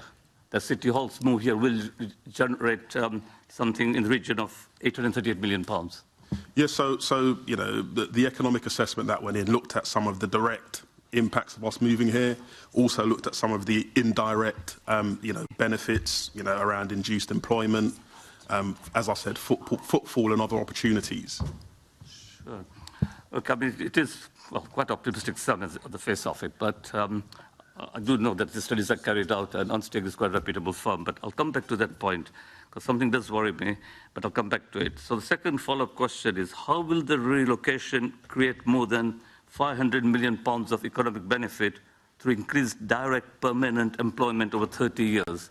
Here, because specific sum being quantified around, you know, sort of increased permanent employment. Yeah, so I'm personally not an expert in this space, but as I say, you know, over a 30-year period, you know, Avison Young are looking at, you know, demographic projections, population growth. You know, you can take into account, you know, things that are being taken forward in the local area. I mentioned earlier, you know, the expansion that Excel are looking to do into a third phase of development. I mean, all of those factors are taken into consideration, but a lot of it's estimates based on projections. And this is my point, right? What I said earlier, that something worries me, and I'll tell you what worries me. So my third question is actually going to be, but you answered that when, I think you were answering Assembly Russell's question, that one of the reasons behind us moving here was that this is an enterprise zone, and yeah, so, but I'll tell you what worries me. That some of the stuff that you mentioned, what Excel are going to do, Silvertown developments further down the docks. These were things already in the pipeline. You talked about schools coming here. more engagement with local schools. I mean, schools from my I represent constituency. Actually known this area for over 40 years, and actually knew people who worked on this very site. Doctors, friends of mine, who are sadly no longer with us. So I know this area very well, and I've sat on planning committees that have given permission to all the developments from the docks from 2010 to 2016. A lot of these developments have already been agreed. And Mary, you talked about, supporting employment jobs. And we've had the London Docklands Development Corporation in the 80s and other people sort of promising all this sort of vision for the future. I've asked this question a couple of times now. What exactly are you anticipating something new as a result of us moving here? What discussions, have you had anyone coming to you and saying, right, City Hall, you're moving here, we are excited, we want to invest? I don't want to know about things that are already in the pipeline. It's the addition, isn't it? Yes, exactly. Yeah, I think one thing, to definitely point to, so I take your point, but one thing to definitely point to, it goes back to what I said earlier about, part of the vision for us taking control of this site, being the gateway to the Royal Docks. And, we own GLA Land and Property Limited, own a lot of space, the expressway, spaces under the flyover. And we have started to do some work around master planning, around, what we may want to call City Hall Quarter, to see what actually, as well as, raising the profile and catalysing, development, what additionality we can bring to the area. So that work is happening. Sure. Yeah. I mean, look, I don't want to put you on the spot. I take on board basically that work is happening, but we have nothing concrete yet. If anything, it's the other way around. ABP, I'm very worried about what's happening at the site further down. Basically, they're gone. Everyone knows that. And I think the GLA is in the process of some legal action and so on. Yeah. I mean, have you had anyone saying, look, I mean, I've had one or two people approach me, and I'm going to direct them to the GLA because they are interested in the ABP site. But that's because ABP, I mean, I think this was about a year ago. Is there someone who's actually approached you? I'm just using ABP as a concrete example, because what's happening there or not happening there is more the case. Does worry me very deeply, and all of us, I suspect, in this room. That's actually what was meant to be the jewel in the crown of the Royal Docks, according to the developer. So two things I'd say in response to that. That procurement exercise, I think, started in 2011. ABP signed up in 2013. Yeah. And I'm not going to go into details here, no, that's not but we have had approaches from investors looking to move into the docks. And things have changed. The regeneration, the economic environment when ABP came onto the site is very different to where we are now. But as I said, it's probably not appropriate for me to go into detail, but we have definitely been approached by investors looking to invest in the docks. One last question. Yes, what I'm trying to get, Rickardo, is that it's the arrival of City Hall. I want to actually quantify what, the stimulus that our arrival here is going to create, not just people may be interested or whatever, but obviously let's wait and see how things develop. But the final point I want to make is this, through you, Chair, that the economic assessment drew comparisons with the relocation to the Royal Docks and the original move to Queen's Walk at London Bridge with regards to City Hall being a catalyst for regeneration in that particular area. So it was comparing what Southwark was like when City Hall actually moved there. Now, I actually worked in Borough High Street. I did my legal training there in the 90s. So I know that part very well. There was a council block where the original City Hall was, a few pubs, and Hayes Gallery I was just about developing. You'll know the Caroline. But there was nothing there. City Hall stimulated arrival. Our arrival here actually has been predated by massive developments. City Airport, which many of us were involved in the campaign on City Airport in the 80s, Excel, which was a new community transport minibus warehouse, and some warehouses up there. The area's already been developed. So you can't compare, in the economic assessment, they were comparing our move here with what happened down Tower Bridge. I think it's a very false comparison. Yeah, I mean, I think what Assemblymember Desai is quite rightly getting at is, and it goes back to Assemblymember Russell's point, in terms of the metrics that we're wanting you to produce, we want to understand the additional economic benefit from City Hall moving here, not what's already happening and planned to happen. I mean, Chair, just to add to the economic assessment notes the, quote, transformational change contributed to by the relocation. It's more the details of this transformational change. What's the additionality, as the Chair has said? Can I make one final point?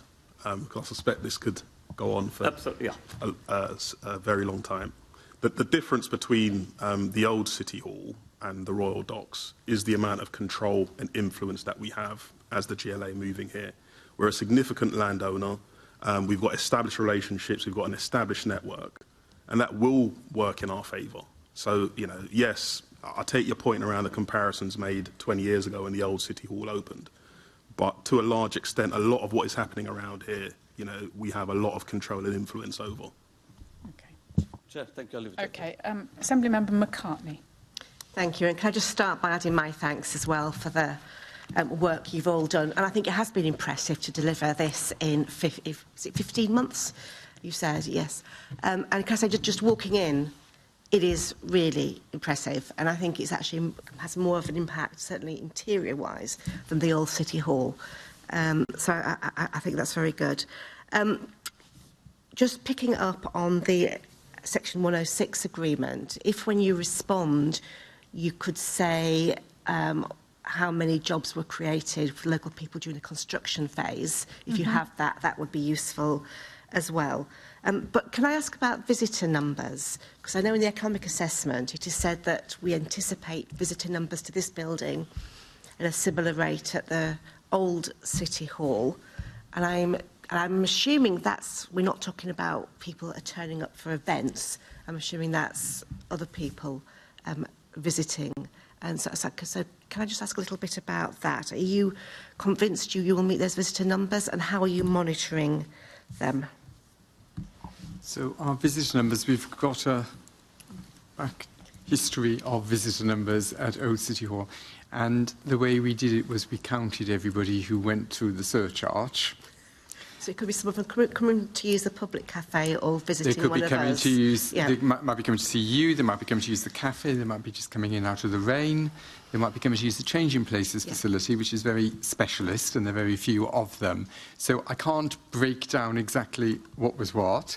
But again, when we're running events, when we've got meetings here, also, you know, here on a sunny day, it's a gorgeous spot, and you just see the place throbbing with visitors coming off the Emirates airline, walking their dogs, etc. We're really hoping to attract those people in to come and have a look. We'll have the school parties happening again. We will be running open house, as we always used to run in the old City Hall in the autumn. And there will be publicity associated with that to give people a little taste of what's here.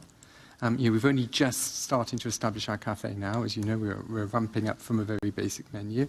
So we're really hoping that we will get, if you remember, in the old City Hall, we just get so many people who just come in for a coffee and a nose around, hoping that they might see an assembly member or the mayor or... I'm sure they were really desperate to see us. But yes. They were, Joanne, they were queuing. Or some other VIP who happens to be passing through. So, yes, we're reasonably confident. You know, we have exactly the same search arch. We've reused a lot of equipment here, so we will be recording our figures in exactly the same way. So over time, we'll be able to do a comparison, and I'll be able to give you some more detail. Lovely. And the numbers will tell us, won't they? The numbers will tell us. And has any work been done with local residents, inviting them into the building? I wondered whether, for example, we were doing any local open house. I think the answer to that is not yet. But we are absolutely expected to maintain this as a community building with community access. It's one of the reasons why that space at the front has been protected for public access. We, again, need to start thinking about that, but I think that's the expectation, isn't it, Si? Yes, and through our Royal Docks team, who have been here for a few years, they have really good networks.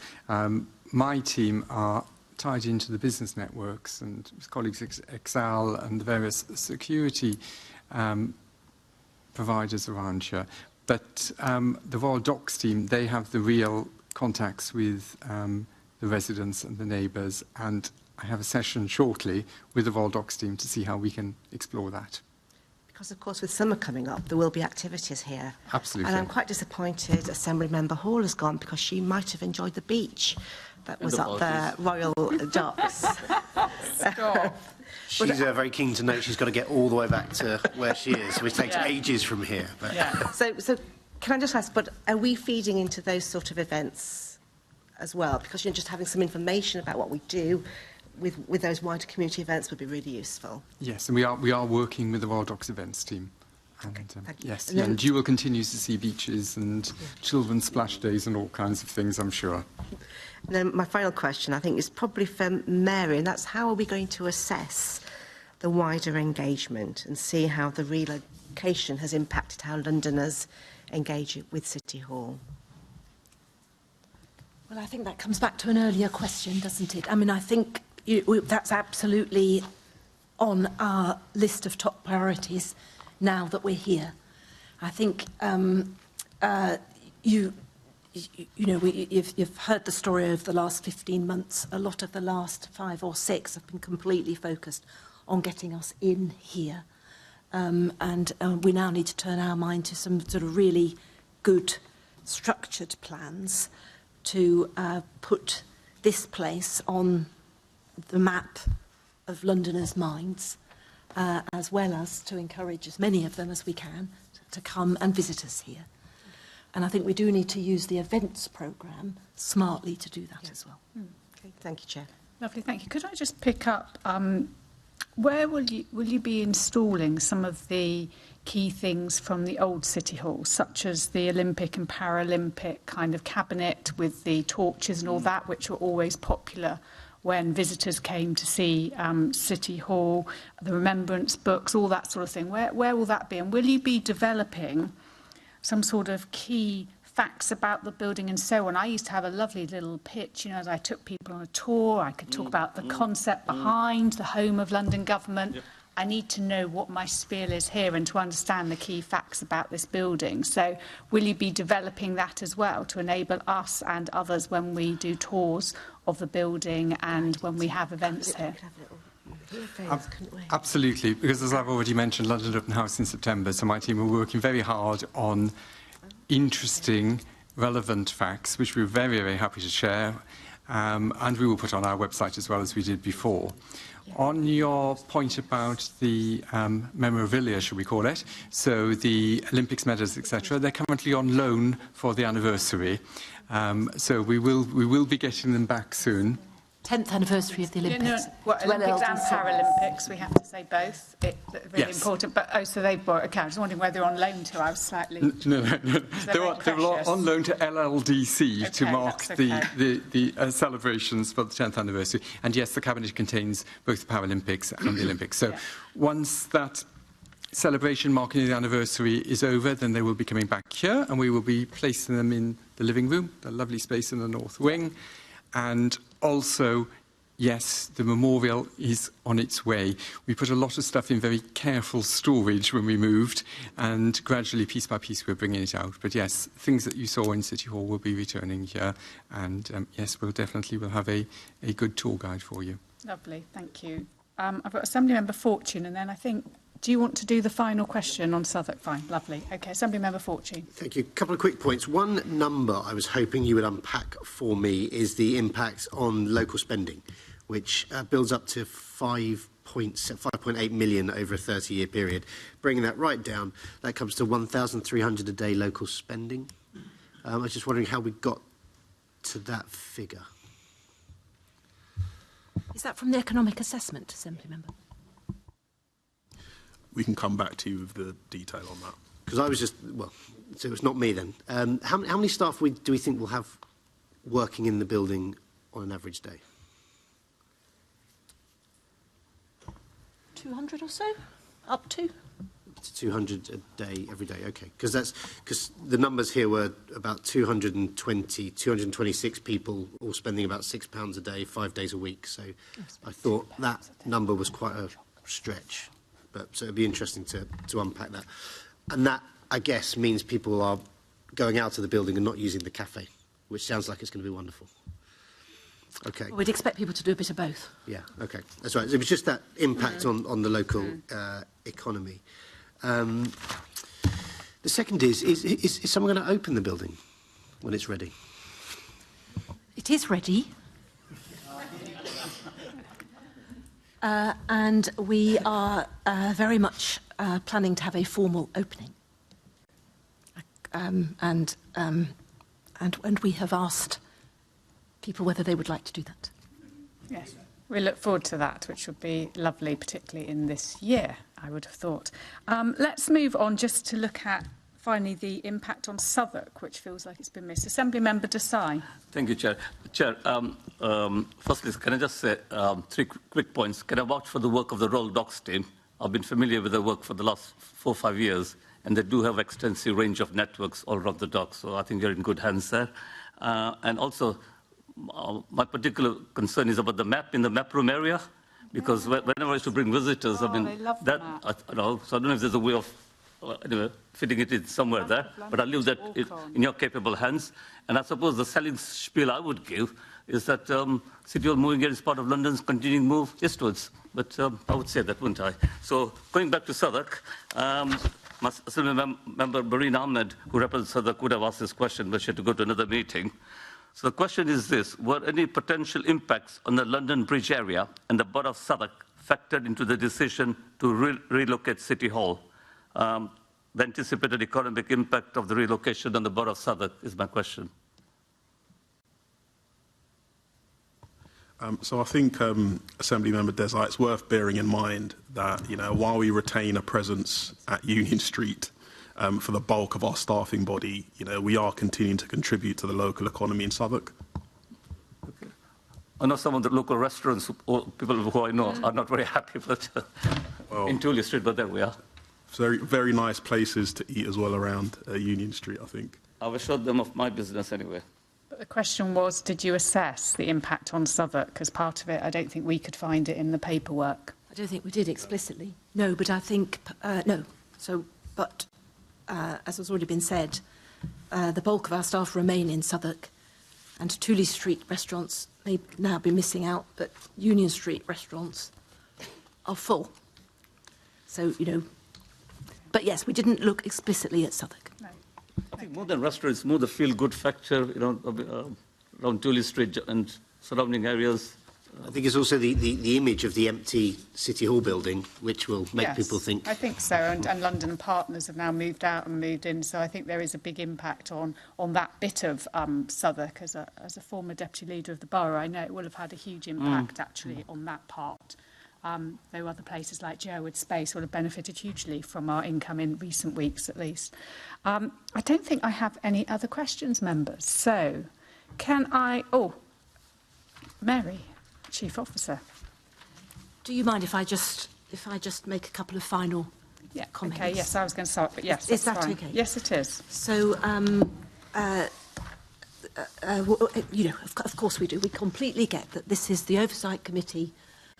And we are here to be scrutinised on our work over the last 15 months. So, we thank you for that. We also thank you for the thanks, which we'll pass on to the teams. As we reflect, we are the team that has been asked to implement the decision. And I think you have reflected that fairly today, so thank you for that. But there are a couple of points I do want to make. It is a fact that the running costs of the GLA, of which I am Chief Officer, are now £9.5 million a year less than they were last year.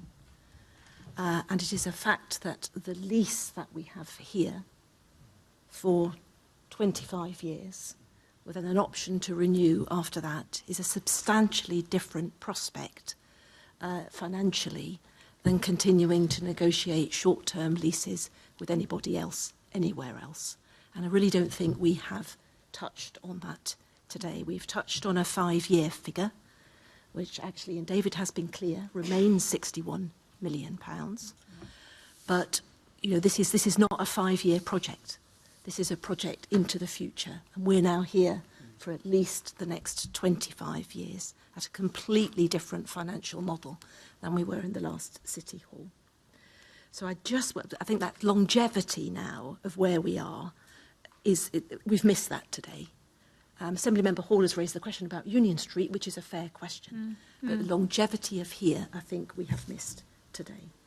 But then again, I guess to say also from the relocation team's point of view, we have done our best to deliver this building. Our work, however, is not yet done. And we need now to make sure that as an organisation, as the Mayor, the mayoral team, you as Assembly members, your support, the rest of the staff, settle in now to a sort of constructive, productive way of working across our new footprint, which is here and in Union Street, in a sort of post-pandemic way as well. So some of us are going to be continuing that work for many months yet. And I think as part of that, I just wanted to reinforce that as part of that, doing some work to make sure that Londoners know this is the new City Hall. How to get here, how to engage with us is going to be a really important part of that work going forward. Lovely, thank you very much. I mean, I was in my concluding just comments as I bring this item to an end, is that clearly our discussion today is on a decision the Mayor made, and we understand that you're implementing that decision, but clearly you will have felt our frustrations at times because we have been, you know, in between buildings and having to work. You know, it's challenging for officers as well, but it's been very challenging for us all. And some of us were very attached to the old building. You know, we have been there a very long time, and it's a big change to how we work. Clearly, the committee want to put on record all of our thanks to the officers who've worked on this decision, which we may not like the decision, but we appreciate that you have been working and putting in all hours to try and get us here. And clearly, you know, the public spaces, particularly here, are looking lovely and will look, I have no doubt, as all the memorabilia, whatever you want to call it, comes in and all the other bits and the building comes to life, and that will be really, really important.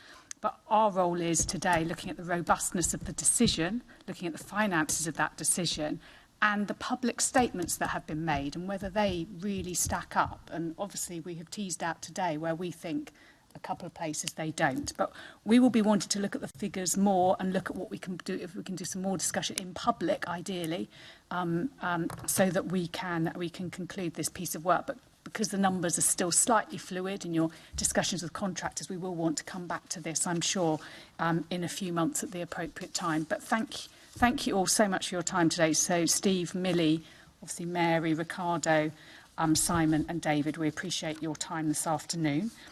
Members, we've reached the end of that session. The only other item of business, I'm supposed to, first of all, we've got to note the Chief Officer's report at item 6, note the report agenda item 7 as background to the questions we put today in discussion, and delegate authority to myself in consultation with the Deputy Chairman and Party Group Lead members to agree any output from this discussion. Okay.